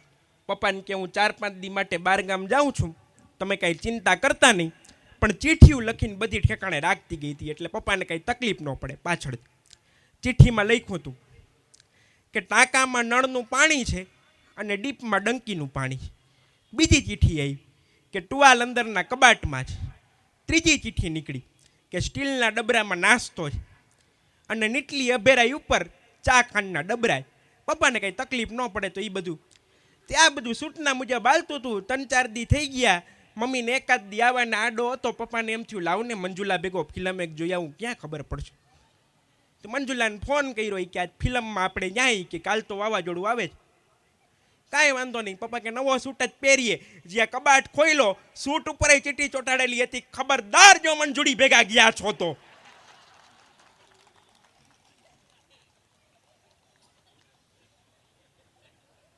પાછો કબાટ બંધ કરી દીધો. પપ્પાને એમ થયું કબાટ ઉપાડીને વેચી નાખું. પતિ પત્ની જમીન બેઠા હતા. એમાં પત્નીએ પતિને કીધું પુરુષ ગુજરી જાય તો ક્યાં જાય? પતિદેવ કે સ્વર્ગમાં જ. તે પત્ની કે ન્યાય એને શું મળે? પતિદેવ કે અપ્સરા મળે. પાછું પત્નીએ જ પૂછ્યું સ્ત્રી ગુજરી જાય તો ક્યાં જાય? પતિદેવ કે ગાંડી, પરમાત્માના દરબારમાં કોઈ ભેદભાવ ન હોય, એ સ્વર્ગમાં જ જાય. પત્ની કે ન્યાય એને શું મળે? પતિદેવ કે વાંદરું. જો હવે બેનો કેટલા બુદ્ધિશાળી. બેને ઝઘડો ન કર્યો, બુદ્ધિનો ઉપયોગ શરૂ કર્યો. એ કે તમે તો કેવા નસીબદાર, અહીંયા અપ્સરા ન્યાય અપ્સરા.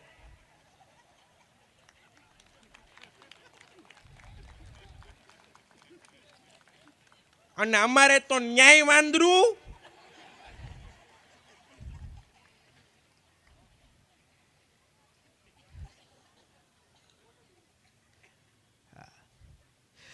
બે બેનપણીની તમને વાત કરી દઉં. બે બેનપણી કોઈથી ભેગી ન થવી જોઈએ. આ મારો પોતાનો અનુભવ છે. બે બેનપણી ભેગી થાય ને એટલે એક જ સવાલ કરે, લે તું તો હાવ દેખાતી નથી. પાછી સાંજે ભેગી થાય તો એ જ વાત, તું તો હાવ દેખાતી નથી. તે સવારે શું એનું ભૂત હતું? પણ ખબર નહીં આમાં બહેનોને શું મજા આવે છે. અને મારી મમ્મીનું શરીર તો હવે થોડુંક પાતળું થયો જીમ કરી કરીને. બાકી પહેલાં તો શરીર એટલું જાડું હતું, વજન કાંટે વજન કરાવવા જાય ને તો ઓલો કાંટાવાળો ના પડે, બેન પગનો મૂકશો, પગનો મૂકશો. તો કે કાંઈ કે તમારો પડછાયો પડે છે ને એમાં 150 ગ્રામ દેખાય. હવે પડછાયામાં કાંટા હલવા માંડે, પોતે પ્રગટ થાય તો કાંટાનું શું થાય? એવું જાડું શરીરને એક દી મારા પપ્પાને કે હાલો. પપ્પા કે ક્યાં? તો કે આજી ડેમે ફરવા. પપ્પા કે આ કોઠી લઈને જવું ક્યાં? પણ લગભગ એના શરીર મુજબ પપ્પા એકી વાતની ના ન પાડ્યો. એને ટૂંકો વિચાર એટલો જ કર્યો કે ઈ બાને ડેમ જુએ ને કંઈક બુદ્ધિ ફરે.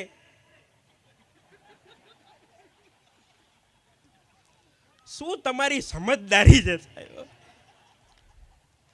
તો આપણે ટાઢે પાણીએ ખ જાય. તો આજે ડેમે મારા પપ્પા મારી મમ્મીને લઈને આમ આગા ફરતા હતા. પપ્પા કે કોઈ જોઈ ન જાય કે આ મોટું પુસ્તક આનું છે.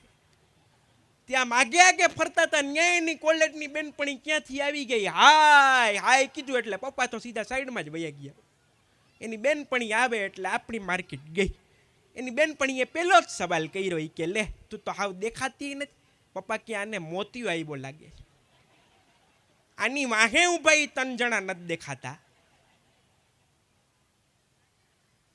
અને આને આવડો મોટો પીસ નથી દેખાતો. પણ એની બેનપણીએ કંઈક થોડીક વાર એની યાર વાતચીત કરીને એ દરમિયાનમાં મારી મમ્મી મારા પપ્પા સામું જરાક હંસા. એટલે એની બેનપણીને એમ થઈ ગયું કે આ દાઢીવાળો બાઠિયો એના ભેગો જ લાગે. એટલે એની બેનપણી વળી મારા પપ્પા પાસે આવી, એને વળી ગાલ ઉપર ટાપલી મારી, એકાદો ચીટીઓ ભર્યો. મારી મમ્મીને કે આ તારો મોટો ને?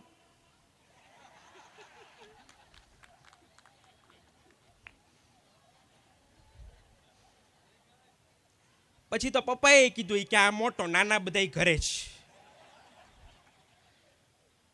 પણ તે દીની એક વાત નક્કી કરી કે આ રથ બાયણે કઢાય નહીં.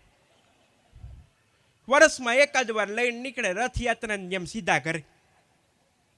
આ તો કાંઈ નહીં, વડીલો અહીંયા આટલા બધા બેઠા છે. લંડનમાં મારા એક સિનિયર સિટીઝન મિત્ર છે, હું એના ઘરે ચા પીવા ગયો, હજી તો હું સોફા ઉપર બેઠું ત્યાં કાકાએ કાકીને રાડ પડ્યો. આમાં વાતનો પ્લોટ પકડજો ને ત્યારે વાત આખી ઉપરથી જશે. 67 વર્ષના કાકા, 72 વર્ષના કાકી. હું હજી સોફા ઉપર બેસું ત્યાં કાકાએ કાકીને રાડ પડ્યો, હની. હું તો બેઠો એ ભેગો ઊભો થઈ ગયો. મેં કીધું આ 72 વર્ષની હની ક્યાંથી કાઢી?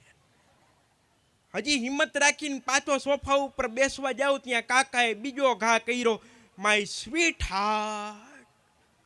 મને પરસેવો વળી ગયો. હજી હિંમત રાખીને પાછો સોફા ઉપર બેસવા જાઉં ત્યાં કાકાએ ત્રીજો ઘા નાખ્યો, my better half. Better half કીધું ને હું લાકડી પડે એમ કાકાના પગમાં પડી ગયો. મેં કાકાને કીધું, મેં કીધું કેટલા વર્ષ થયા લગ્નને? મને કે 35 વર્ષ થયા. મેં કાકા તમને સલામ કરવી જોઈએ, 35 વર્ષે આટલો પ્રેમ? કાકા મને કે ઇમોશનલ થામ, ઊભો થઈ જાય. પછી કાકાએ જે વાત કરી, પટેલ સમાજ છે મારે કેવુંય નહીં પડે, તાલી પાડો. મેં કીધું વાહ કાકા વાહ, તમારા પ્રેમને સલામ કરું. કાકા મને કે પ્રેમ જેવું કાંઈ નથી, અલ્ઝાઇમરની બીમારી છે, સવારથી આ ડોશીનું નામ ભૂલી ગયો છું.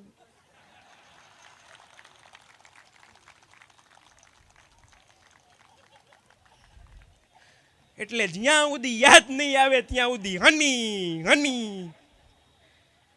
મને કે જો છેલ્લે સુધી યાદ નહીં આવે ને તો માળીએ ચડીશ ને લગનની કંકોત્રી કાઢીશ, એમાં જોઈશ કે આ સવિતા હતી કે શાંતા હતી.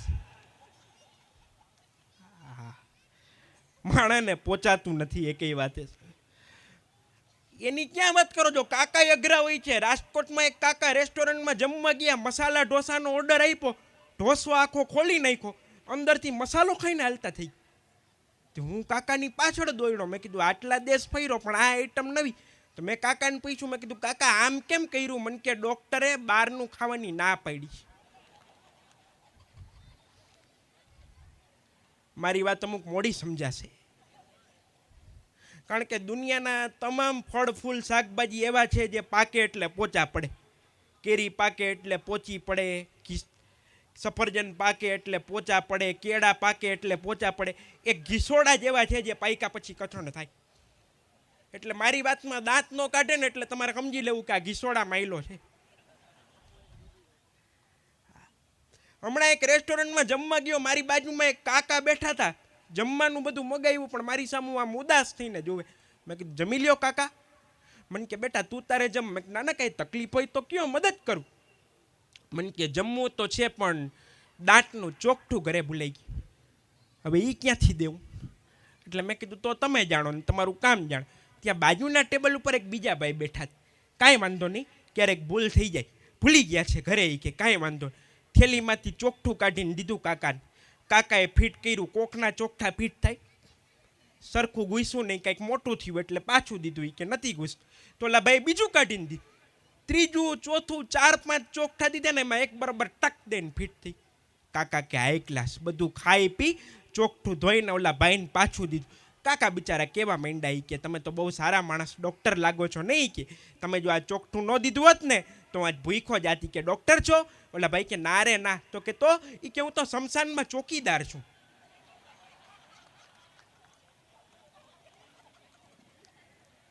કાકા ટેબલ ઠેકી ગયા હો આખે આખું.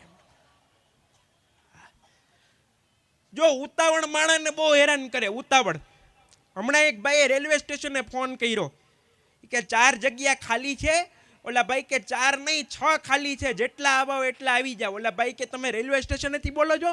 ઓલા ભાઈ કે ના ના હું તો શમશાનમાંથી બોલું. હમણાં એક અમારા ગામમાં પ્રોગ્રામ હતો જે હું એરપોર્ટ ઉપર ઉતરો, એરપોર્ટ ઉપર બોર્ડ માર્યું હતું, વેલકમ જય છનિયારા. હું રાજી થઈ ગયો. મેં કીધું શું પબ્લિસિટી કી.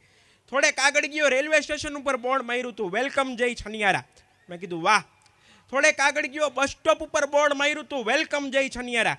પણ સંજયભાઈ મારા આનંદનું મર્ડર ત્યારે થઈ ગયું. થોડેક આગળ ગયો ને તે શમશાન ઉપર બોર્ડ માર્યું વેલકમ જય છનિયારા. મેં કીધું અહીંયા વાર છે હજી બાપા. હમણાં એક શમશાન યાત્રા જતી હતી પણ ધીરે ધીરે હાલે. શ્રી રામ શ્રી રામ ધીરે ધીરે હાલ. તો આપણે શું છે જરા પરોપકારી જીવ. મેં વળી સલાહ દીધી. મેં જરાક ઉતાવળો પગ રાખો. મને કે તું તારું કામ કર. મેં કીધું એમ નહીં પણ આ જરાક ઉતાવળો પગ રાખો, આ તડકાને ક્યારે પહોંચ. મને કે ઉતાવળો પગ ન રખાય. મેં કીધું કેમ? મને કે બાપુજીને શ્વાસ ચડે. આ તો કાંઈ નહીં. એક શમશાન યાત્રા જતી હતી તે એક ભાઈને ઠાઠણીની માથે બેસાડ્યા હતા. બોલ. તે ઉપર બેઠા બેઠા રાડું પાડે, એ મને નીચે ઉતારો, એ મને નીચે ઉતારો. તે હું વળી કાઢતો ગયો. ઓલા દોણીવાળા ભાઈને કીધું. મેં કીધું માથે ક્યાં ચડાવ્યા? મને કે જે ગુજરી ગયા ને એની છેલ્લી ઈચ્છા હતી. હવે મેં કીધું આવી કોઈની છેલ્લી ઈચ્છા હોય ઠાઠણીની માથે બેસાડવા? મને કે તમારા સમજયભાઈ અમારા કાંતિભાઈની છેલ્લી ઈચ્છા હતી કે હું ગુજરી જાઉં ને એટલે મારી ઉપર પિતાંબર ચડાવું. એટલે મેં કીધું પિતાંબર એટલે પીળું લુગડું થાય. આ ઓલા લેવા દેવા વગરના બાજુવાળા પિતાંબર ભાઈને ચડાવ્યા. બોલો, કારણ વગરના માં. પણ એક શમશાનની બહાર બહુ સરસ વાત લખી थी કે મંઝિલ તો તેરી યही थी पर बहुत देर लग गई तुझे यहाँ आते आते, दुनिया वालों ने तुझे क्या दिया, अपनों ने ही जला दिया तुझे जाते जाते. 2-4 દાખલા ડોક્ટરના દઈ દો. અહીંયા ડોક્ટરો ઘણા બધા છે. એક ભાઈ રાજકોટમાં ડોક્ટર પાસે ગયા. ડોક્ટર સાહેબ સવારે 8 વાગે મારું પેટ સાફ થઈ જાય. ડોક્ટર સાહેબ કે એ તો બહુ સારી વાત છે. ઓલા ભાઈ કે પણ સાહેબ હું 9 વાગે ઉઠું છું. તમે દવા બદલાવો. રાજકોટમાં સ્ટર્લિંગ હોસ્પિટલ છે. તો હું એક ભાઈની ખબર કાઢવા ગયો, મારા રિલેટિવની. ઓપરેશન થિયેટરમાં દાખલ થયો તો ડૉક્ટર સાહેબના હાથમાં ફૂલની માળા હતી. મેં કીધું સાહેબ આ ફૂલની માળા શું કામ? મને કે જયભાઈ એમાં એવું છે, આ મારું પહેલું ઓપરેશન છે. જો સક્સેસ થયું તો મારા માટે.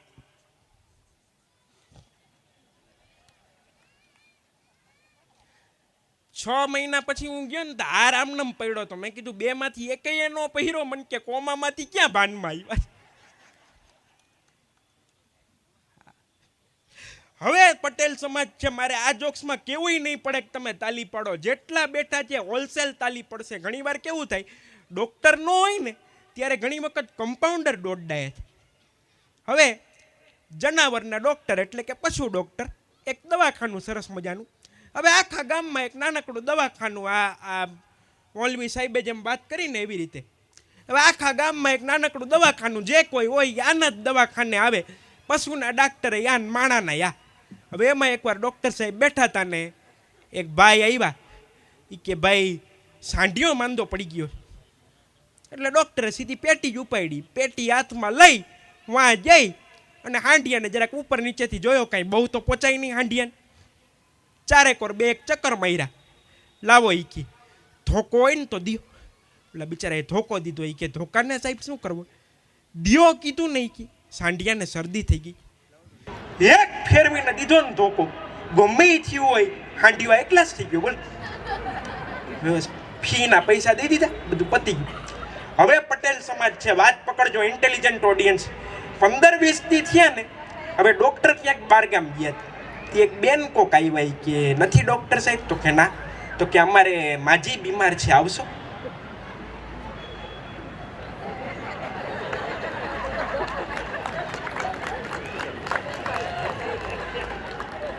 કમ્પાઉન્ડરે પેટી જ ઉપાડી છે. ક્યાં છે ડોસીમાં? તો ક્યારે લાવો ધોકા જેવું કઈ હોય તો. એક ફેરવીને દીધું ને માજીને જય શ્રી કૃષ્ણ કરી નાખ્યું. ઓલા કે આ શું કર્યું? તો કે ડાક્ટર આમ જ કરે જ બધાયની. હવે આમ તો દેવ થવા જેમાં માજી હતા. હવે આને કમ્પાઉન્ડરને મરાય થોડું. તો ઘરના હવે નક્કી કર્યું કે એક કામ કર, તે આટલું બધું ખોટું કામ કર્યું છે ને, હવે એક કામ કર, આને સજા ઈ દેવાય કે અમારી ડોસીમાની શમશાન યાત્રામાં તારે આવવાનું અને દોણી છે ને હરકથી તારી ડોકમાં બાંધશે. એટલે તને તાપ લાગે ને, તને ખબર પડે કે કલેજું કેમ બળે જ માં જેદી મરી જાય તે. હગલાવી ડોકમાં હરકથી દોણી નાખીને આગળ ઈ શ્રી રામ અહીંયા ફટકાતી જઈને લાલ ચોર થઈ ગયો બિચારો. વાત બધી પતી ગઈ. 20 દી થયા ને પછી દવાખાને બેઠા હતા ને એક ભાઈ આવ્યા. એ કે અમારા બા માંદા છે, આવશો? આવું એક શરતે, દોણી આપણે નહીં ઉપાડી.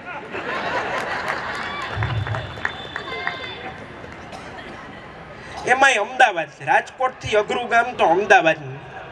અમદાવાદમાં એક ભાઈ ડોક્ટર પાસે ગયા એટલે ડોક્ટર કહે તપાસ કરવી પડશે, તમને કદાચ ડાયાબિટીસ હોય ને એવો મને ડાઉટ છે. આ ડાયાબિટીસના ડોક્ટર માટે જે જેમ સાહેબે વાત કરી એમ, તમને કદાચ ડાયાબિટીસ હોય ને એવો ડાઉટ છે મને. એમ કીધું ત્યાં તો આ મિતુલભાઈ હોગ્યું મોઢું લઈને બેસી ગયા. એ કે મને ડાયાબિટીસ, હું કોઈ દી કોઈનું ખાતો નથી. સાહેબ કે કોકનું જ ખાધું છે. તો કે તમે મને મૂંઝવવામાં પહેલાં તપાસ કરો. સાહેબ કે તપાસમાં એવું છે કે પહેલાં તમારું યુરિન લઈ આવવું પડે, ડાયાબિટીસ હોય ને તો તપાસ કરવી પડે. તો કે લેતો આવું. અમદાવાદી પ્રકૃતિના લોભિયા બહુ. આવી ઝીણી શીશીમાં 1-2 ટીપા જ લઈ ગયા. સાહેબ કે આમાં શું મારે તંબુરો તપાસ કરવી? આ તો હરખું લઈ આવ. ઓલા ભાઈ એવા ખારા થયા, બીજે દી આવડો થમ્સઅપનો બાટલો ભરી લ્યો. સાહેબ કે આટલો બધો? આખો બાટલો ફેંકી દેજો, મારે કઈ કામનો નથી. સાહેબ કે તમે જાઓ પૈસા બી સાંજે લઈ જાજો, રિપોર્ટેશન દઈ દેશું, મગજમારી નો. કોઈને મળતાય નહીં હો બીજાને. વયા ગયા. સાંજના આવ્યા. શું સાહેબ, શું છે રિપોર્ટમાં? સાહેબ કે નસીબદાર છો, ભગવાનની દયાથી કાંઈ છે નહીં. સરસ રિપોર્ટ આવ્યો. રિપોર્ટ બગલમાં નાખીને આવ્યા ઘરે. મંડા ઠેકડા મારવા, છોકરાઓને પૈસા વાપરવા દીધા. એના વાઈફને કે ચાલો ચાલો કપડાં પહેરી લ્યો નવા જલ્દી.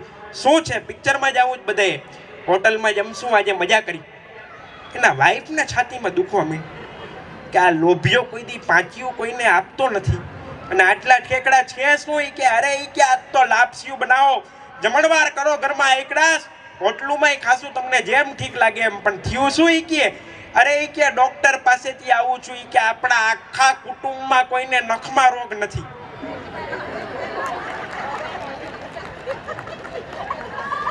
ઘરનો દીકરો આખા કુટુંબનું એક રિપોર્ટમાં ચેક કરે આવ્યો. વિચાર તો કરો તમે. હવે આને મોંઘવારી નડે? આપણે રાજકોટમાં હનુમાનજી મહારાજની કથા ચાલે છે હમણાં, કાલથી જ સરસ થઈ ચાલુ. તો હનુમાનજીના 2-4 દાખલા દઈ દઉં. હું હમણાં જેલમાં જઈ પ્રોગ્રામ કરું. ટેન્શન ન લેતા. ઓલા જેલર સાહેબ માથે હાથ દઈને બેઠા. મેં કીધું આવા સરસ મજાનો હાસ્ય દરબાર રાખ્યો છે ને ટેન્શનમાં કેમ? મને કે જયભાઈ 15 દિવસ પહેલા જેલમાં એક દુર્ઘટના બની ગઈ. મેં કીધું છે ની? બધાય કેદીઓએ ભેગા થઈ અને રામાયણનું નાટક ભજ્યું. મેં કીધું આ તો બહુ સારું કહેવાય. કેદી જો રામાયણનું નાટક ભજવતા હોય તો સારા સંસ્કાર આવે. મને કે તંબુરો સારા સંસ્કાર આવે? જે કેદી હનુમાનજી થયા હતા એ જડીબુટી લેવા ગયા, એ ગયા હજી સુધી નથી આવી. એક જ મિનિટ જયભાઈ, આ બાબો ભૂલો પડી ગયો છે, જે કોઈનો હોય. હા આવી ગયા.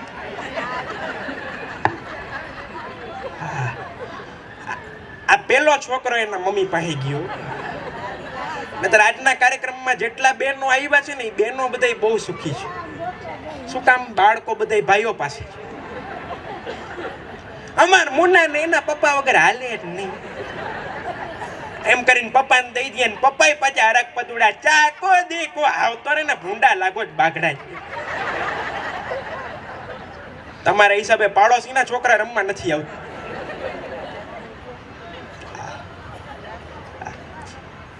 હમણાં મારે જેલર સાહેબ મને એકવાર ફોન કર્યો જેલમાં કાર્યક્રમ રાખ્યો. જેલર સાહેબ મને કે જયભાઈ કેદી રાજી થાય એવું કંઈક બોલજો.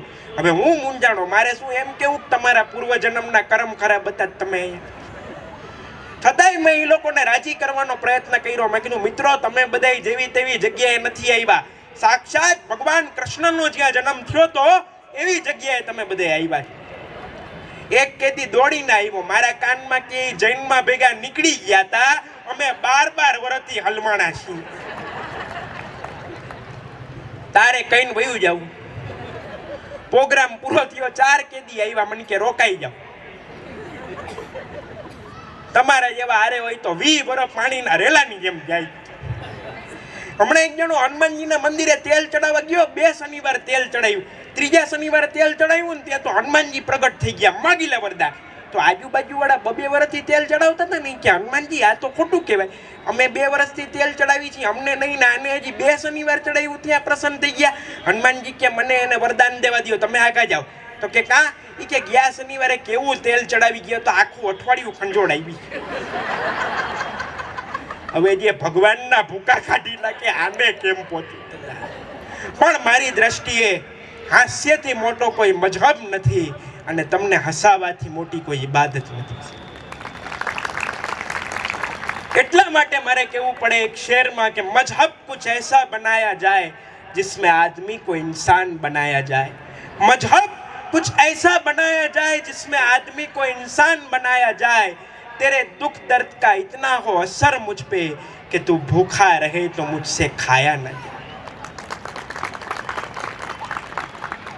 અમુક મોટી ઉંમર પછી કાકા અઘરા હોય છે. હમણાં એક કાકા હેર કટિંગ સલૂનમાં ગયા એટલે આનંદે પૂછ્યું, કાકા ટૂંકા કેટલા રાખ? ઈ કે તારી કાકીના હાથમાં ન આવે એવડા કરી.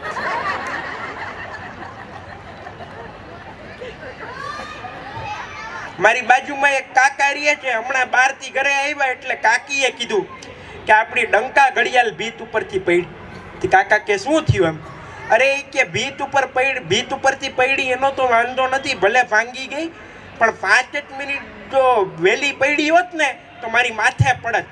કાકા માથે હાથ દઈને કે આ ઘડિયાળ કાયમ મોડી પડે.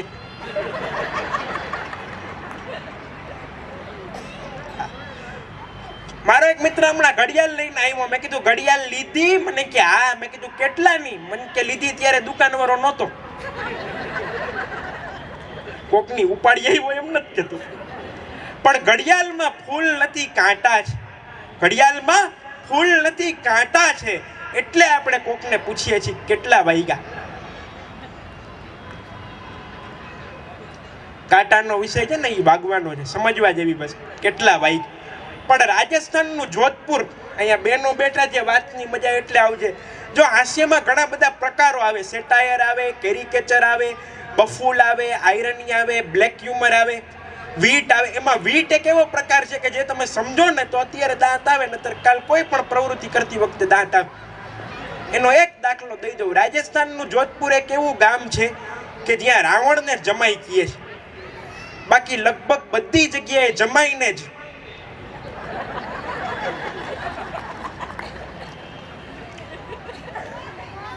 અનુભવી લાગે છે આ જેટલા.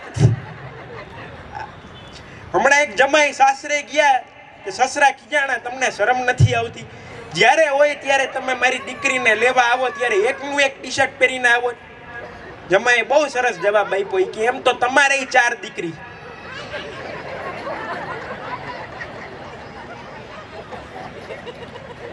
તમે એકની એક બટકાવો છો ને.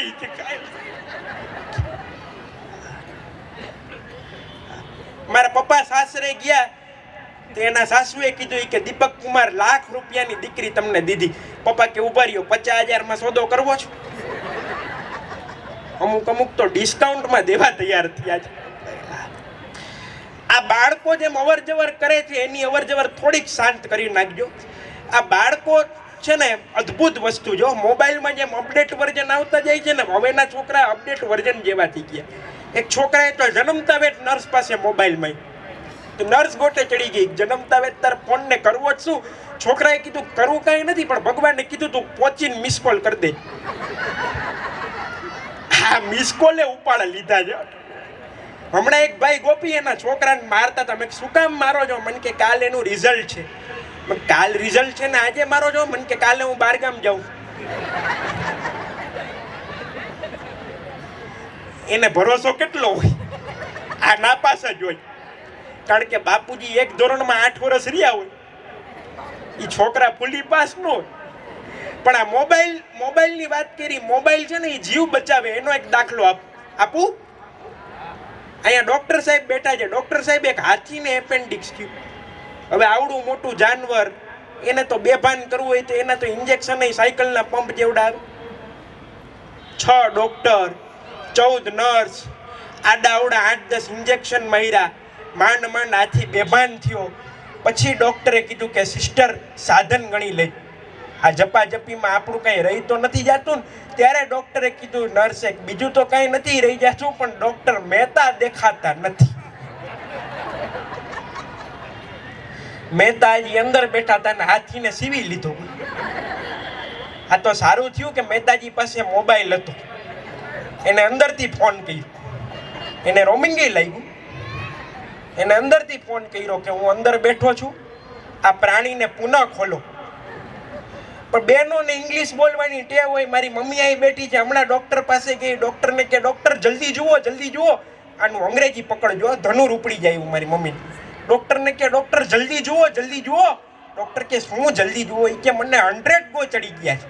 ડોક્ટર ખુરશીમાંથી ઊભા થઈ ગયા. એ કે 100 ગો? એ કે 100 એટલે 100, ગો એટલે જા, સોજા ચડી ગયા છે. ડાક્ટરે દવાખાનું બંધ કરી દીધું. એ કે આવા ના આવા આયલા આવે. મારી મમ્મીને હમણાં કંઈક નીંદર નહોતી આવતી. પપ્પા ડોક્ટર પાસે તેડી ગયા. કે સાહેબ જરાક તપાસ કરો ને, નીંદર નથી આવતી એમ કે. એને આખો દિવસ વિચાર જ આવી રાખે. એટલે ડોક્ટર કે આમાં કઈ સાયકોલોજી છે, આમાં કઈ ચિંતા કરવા જેવું નથી. એટલે મારી મમ્મીને સમજાવ્યું કે જો બેન, રાત્રે છે ને કોઈ પણ જાતના વિચાર નહીં કરવા. એ કે પણ સાહેબ વિચાર આવી જાય છે, મને નીંદર જ નથી આવતી. ડોક્ટર સાહેબ કે એક કામ કરો, આજથી તમે રાત્રે સુવો ને એટલે તમારે 3 વાર આમ બોલવાનું, ખરાબ વિચારો બધાય નાખો ટોપલી, ખરાબ વિચારો બધાય નાખો ટોપલી, ખરાબ વિચારો બધાય નાખો ટોપલી. આટલું કહીને સુઈ જશો ને નીંદર આવી જશે. 4-5 દી પછી પપ્પા પાછા લઈ ગયા ડોક્ટર પાસે.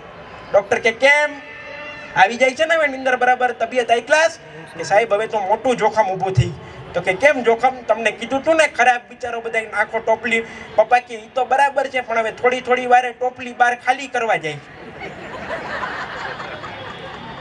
ડોક્ટર કે તો પાકે પાયે ચસકી ગયું છે, અહીંયા આવતા જ નહીં, ગાંડાની હોસ્પિટલમાં બતાવો, નકામું ક્યાંક મારું ચસકી જશે. હમણાં એક ભાઈ ગુજરી ગયા, એને કબરમાં દફન કર્યા. એટલે એની વાઈફ રોતી હતી કે તમે આટલા જલ્દી વયા ગયા. મોટો દીકરો લેપટોપ માગે છે, નાની દીકરી સ્કૂટર માગે છે, વચ્ચેની દીકરી આઈફોન માગે છે, તમે આટલા જલ્દી વયા ગયા. કબરમાંથી અવાજ આવ્યો. એ કે દબાઈ ગયો છું, દુબઈ નથી ગયો. આ કબરમાં બેન તમને દાંત આવ્યા એટલે બીજો એક દાખલો આપી દઉં. એક બેન કબર ઉપર હવા નાખતા, મને બહુ આનંદ થયો. મેં કીધું આનું નામ પ્રેમ કહેવાય. મેં કીધું કોની કબર છે? મને કે મારા પતિની. મેં કીધું ઘણો પ્રેમ. અત્યારે ગુજરી ગયા છતાં એની કબર ઉપર હવા નાખો છો, તો જીવતા તમે એના માટે શું નહીં કર્યું? લાગણી છે બેન મને કે એવું કંઈ નથી. મેં કીધું કે મેં મારા ધણીને કીધું તું તમારી કબર સુકાઈ ને પછી બીજા લગ્ન કરીશ. મેં 2 હવા નાખી લીધી. મેં પૂઠું ઉપાડ્યું. મેં કીધું જટ ફૂકાય તો બેનનું થાળે પડે. પણ અત્યારે ફેશન નીકળી છે યોગા. રામદેવ બાબા સવારના પોરમાં 5 વાગ્યામાં જુઓ તમે. આપણે તો નથી કરી એકતા એ જેમ શ્વાસ કાઢ બાર કરે છે, ક્યાંક અટકી બટકી જાય શ્વાસ. પણ હવે માણસ હેલ્થ કોન્શિયસ થઈ ગયો છે. સાહેબે વાત કરી ને એ બાબતમાં આગળ વધ્યો જ. તે હમણાં રાજકોટમાં 2-3 બેનો નખ ઘસતા હતા. મેં કીધું બેન કેમ નખ ઘસો? મને કે નખ ઘસીએ ને તો વાળ ઉગે. બાજુમાં એક બેન બેઠા હતા મોઢામાં રૂમાલ રાખી. મેં કીધું બેન તમે કેમ ઘસતા નથી? મને કે શું કહું દીકરા, 6 મહિના મેં આ નખ ઘસ્યા ને મારે મૂછું ઉગી. અમારે હરિદ્વારથી એક બાપુ આવ્યા હતા. ગામડામાં શ્રદ્ધા બહુ હોય, પતિ પત્ની પગે લાગવા ગયા. 10 વર્ષથી લગ્ન કર્યા પણ કોઈ સંતાન નથી. બાપુ કે તમારા નામનો દીવો હરિદ્વારમાં પેટાવી સંતાન થશે. હરિદ્વારમાં દીવો પેટાવ્યો, બીજે વર્ષે એકારે 4 છોકરા આવ્યા. ઓલા દર વર્ષે બાપુ આવતા હતા, બેન ઓળખી ગયા ઓલા હરિદ્વાર વાળા બાપુ છે.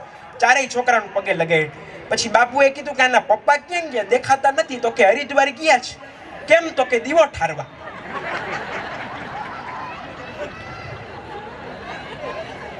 દીવો જરાક મોટો પેટી ગયો હતો. પણ મુંબઈમાં તો કોઈને ટાઈમ જ નથી. અદ્ભુત બોમ્બે. થાંભલા અરે ભટકાઈને તોય કે સોરી. અમારા એક મિત્ર છે, મને કે જયભાઈ કાયમ મુંબઈ આવો છો, ઘરે આવતા નથી. મેં કીધું મોટું મકાન નહીં છે, જાવ તો ખરા. ગયો તો 10 બાય 10 ની રૂમ જમીન. મેં કીધું જય શ્રી કૃષ્ણ, હું નીકળું. મને કે સુવાનું અહીંયા છે. મેં કીધું 2 જણા તમે, 4 તમારા છોકરા, 5મો હું, સમાસું કેમ? મને કે મારે જોવાનું. હવે જોજો આપણા ગુજરાતીની બુદ્ધિ કેટલી. એક ચાદર પાથરી, 2 છોકરા સુવડાવ્યા. છોકરા સુઈ ગયા ને તો પોટલું વાળીને ખીતીએ ટીંગાડી દીધી. મેં કીધું આની બુદ્ધિ કે વાતું. બીજી 2 ચાદર પાથરી, બીજા 2 છોકરા સુવડાવ્યા. છોકરા સુઈ ગયા ને તો પોટલું વાળીને ખીતીએ ટીંગાડી દીધું. મને કે કેમ જગ્યા થઈ ગઈ? તમ તારે હવે સુઈ જાવ. હું સુઈ ગયો ને તો સવારે હું લટકતો. મુંબઈમાં મેં એક ભાઈને પૂછ્યું, મેં તમારે ત્યાં ગાયનું દૂધ આવે છે કે ભેંસનું? મને કે ભૈયાનું. મુંબઈમાં મારે બોરીવલી કાર્યક્રમ 2 જણા રોડ ઉપર ઠેકડા માર્યા જતા હતા. મેં કીધું આ ઠેકડા માર્યા શું કામ જાવ? મને કે અમારે ચર્ચ ગેટ જવું. ચર્ચ ગેટ એટલે છેલ્લું સ્ટેશન, મુંબઈ વાળાને ખબર. પણ મેં કીધું આ ઠેકડા મારીને શું કામ જાવ? મને કે મેં એક ભાઈને સરનામું પૂછ્યું ને તો એને એમ કીધું કે વાંદરા થઈને જવાશે. મેં કીધું વાંદરા નથી કીધું, આ બાંદ્રા સ્ટેશનનું નામ છે. પણ છેલ્લી વાત કરી અને શબ્દોને વિરામ આપીશ. અમે બધા કલાકારો ચેન્નાઈ ગયા હતા, ચેન્નાઈ પ્રોગ્રામ કરવા.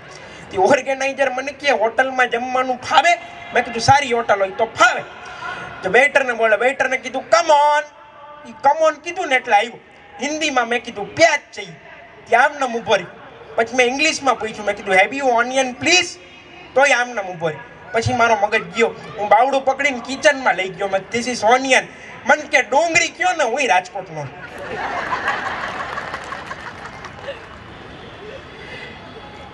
તો સવારના પોરમાં હોટલમાં ઉતરો, વેઇટર આવ્યો, આવીને મને કે વડક્કમ. મેં કીધું કદાચ ચેન્નાઈની લેંગ્વેજમાં મારું નામ પૂછતો હોય. મેં કીધું કોમેડિયન જય છનિયાર. વયો ગયો. બીજે દિવસે પાછો આવ્યો, મને કે વડક્કમ. મેં કીધું ઉતાવળમાં કદાચ ભૂલી ગયો હોય છે. મેં કીધું જય છનિયારા. વયો ગયો. ત્રીજે દિવસે પાછો આવ્યો, મને કે વડક્કમ.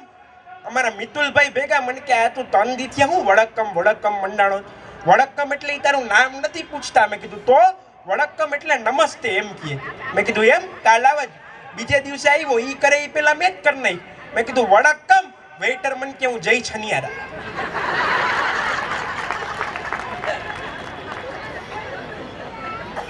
પછી અમે પ્રોગ્રામમાં ગયા તો આયોજક મને કે એકાદું ગીત ગાવું પડશે. હવે આપણો વિષય હાસ્ય રસનું, ગીતમાં મેળ પડે જ નહીં.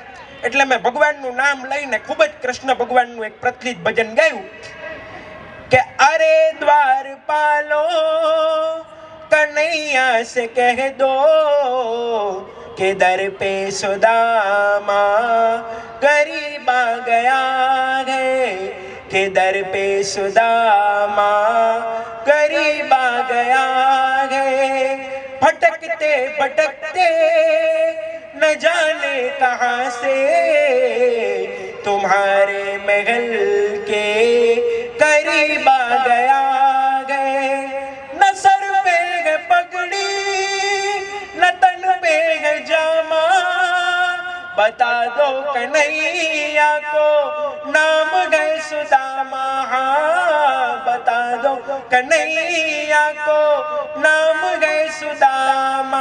આ એક લીટી પૂરી કરી, એક કાળિયો આવ્યો લુંગી પહેરીને, કલર જાય તો પૈસા પાછા. નાણકુંડે માણકુંડે નાણકુંડે, please this song translate in a South Indian language, otherwise મનની નન્ન કુડે. હવે હું હલવાણો આનું સાઉથ ઇન્ડિયન ક્યાંથી કરવા જાઉં? થી ઓર્ગેનાઇઝર મને કે અમે તો ખાલી તમને બોલાવ્યા છે, સ્પોન્સર આ લોકો. હવે ગાવું જ પડશે, નતર પેમેન્ટ નહીં મળે. ને હું એવો મૂંઝાણો એટલે મેં આનું આ ગીત ભગવાનનું નામ લઈને સાઉથ ઇન્ડિયન કર્યું. ગમે તો તાલીથી બતાવજો કે નાડ કુંડે ઇનાડ કુંડે સાવર કુંડે દામોદર કુંડે. એને જ મજા આવી, પૈસા ઉડાડવા આવ્યો. મને કે બીજું ગાવ. હવે કીધું આનું બીજું ક્યાં થાય? મેં તોય ગાયું કે હાથી પાણી પીવે મોટી સુંઢે ગોપીનાથ મુંડે દામોદર કુંડે. ઘણી બધી વાતો છે, પણ સમયને ક્યારેક જો આપણે સાચવી લેશું ને તો સમય ક્યારેક આપણને સાચવી લેશે. ઘણી બધી હાસ્યની વાતો કરી, પણ યાદ રાખજો, ભારત દેશના નાગરિક છીએ. આપણે આપણા ઘરના પલંગ ઉપર એટલા માટે શાંતિથી સૂઈ શકીએ છીએ કારણ કે આપણા દેશના જવાનો છે ને, એ આપણા દેશની રક્ષા કરવા માટે સરહદ ઉપર 24 કલાક જાગે છે. એટલા માટે જવાનો માટે કહેવાનું મન થાય કે ઇતની સી બાત હવાओं को बताए रखना, रोशनी होगी चिरागों को जलाए रखना. इतनी सी बात हवाओं को बताए रखना, रोशनी होगी चिरागों को जलाए रखना. और लहू देकर जिस देश की हिफाजत की है शहीदों ने, ऐसे तिरंगे को सदा अपने सीने से लगाए रखना. ऐसे तिरंगे को सदा अपने सीने से लगाए रखना. भारत माता की, भारत माता की वंदे. હું તો કલાકાર છું, નાનકડો કલાકાર છું. બોલવામાં કંઈ પણ છતી રહી ગઈ હોય તો જતા જતા એટલું જ કહીશ કે યા તો કબૂલ કર મુझे मेरी कमजोरियों के साथ, या तो कबूल कर मुझे मेरी कमजोरियों के साथ, या फिर अकेला ही छोड़ दे मुझे मेरी तन्हाइयों के साथ. આપ સૌએ ખૂબ શાંતિથી માણો. કડવા પાટીદાર સમાજનો ખૂબ ખૂબ આભાર. સંજયભાઈ, ધવલભાઈ, મિતુલભાઈ, સમગ્ર ટીમનો ખૂબ ખૂબ આભાર. ધન્યવાદ. Allahabad, Ahmedabad. Thank you so much.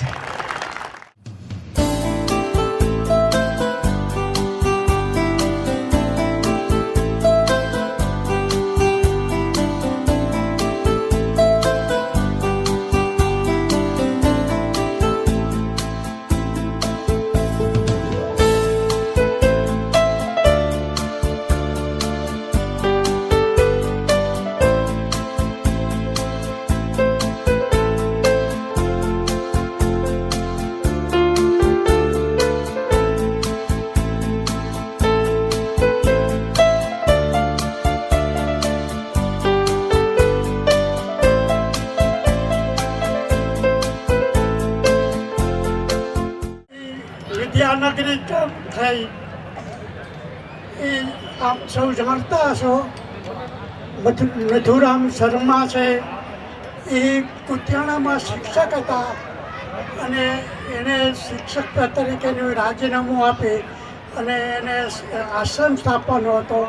અને જુનાગઢ જતા હતા તો વચ્ચે બાટવા ઉતરા. એના મિત્ર શિક્ષકને પૂછ્યું કે આ 24માં કોઈ સારું ગામ હોય તો મારે આશ્રમ સ્થાપવો છે. અને નિધુરામ શર્મા છે ને, એ લીંબુડા એવા આપણા સોની પરિવાર છે, બેચર બાપા, એ ગાયત્રી ઉપાસક હતા. એટલે એમને ઘરે ઉતર્યા અને કીધું કે મારે આ લીંબુ આશ્રમ આપવું છે. નિધુરામ શર્માએ આશ્રમ એને બનાવી આપ્યો ગામે. એટલે એને આશ્રમમાં કે મારે આ જે ગામ લોકોને શિક્ષણ આપવું છે. કારણ કે એ વખતે આપણે 1945 પહેલાંની આ વાત છે. એ વખતે આપણે સ્કૂલ હતી નહીં, 24માં ક્યાંય સ્કૂલ હતી નહીં. એટલે એને આશ્રમમાં સ્કૂલ કરી. અને મારી ઉંમરના મારા ગ્રાન્ડફાધરની ઉંમરના એ બધા એમની પાસે 3 વર્ષ છે ને, એ નીચે આશ્રમમાં એને અક્ષર જ્ઞાન લીધું. અક્ષર જ્ઞાન લીધા પછી એણે લગભગ એમ માનો કે લીંબુડાના 50 દાદાઓએ અક્ષર જ્ઞાન લીધું અને 3 વર્ષ એને ભણાવ્યા હતા. એટલે નથુરામ શર્મા છે એ સરસ્વતીના ઉપાસક હતા. એટલે લીંબુડામાં આપણે 1945 વર્ષ પહેલાં જ આપણા જમીનમાં વિદ્યાનો વાસ છે. આપણા ડીએનએમાં વિદ્યાનો વાસ છે. આજે મધુરામ શર્માના શિષ્યો છે, એની અત્યારે 4થી તે 5મી પેઢી છે. એ ડૉક્ટર અને એન્જિનિયરો થયા.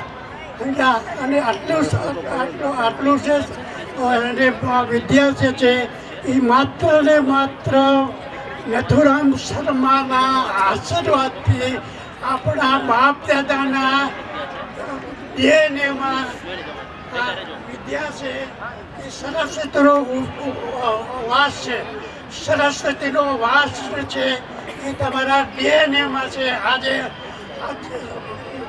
નથુરામ શર્માના જે શિષ્યો છે એની 5મી, 6ઠી, 4થી પેઢી અત્યારે લીંબોડાની અંદર છે. આ ડૉક્ટરો છે એના DNAમાં વાસ છે.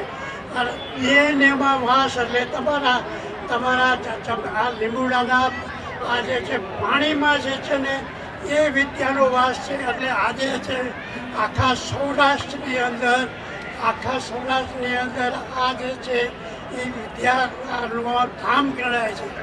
લીંબોડા એ વિદ્યાનું ધામ કહેવાય છે. માત્ર ને માત્ર આ સરસ્વતીના ઉપાસક શિષ્યો, એ શિષ્યોના આજે 5મી, 6ઠી પેઢી જે છે એ એના DNAમાં, એના લોહીમાં સરસ્વતીનો ઉપાસક છે. અને DNA છે એ 10મી, 20મી પેઢી સુધી પહોંચે છે ને એ જે છે ને DNA છે એ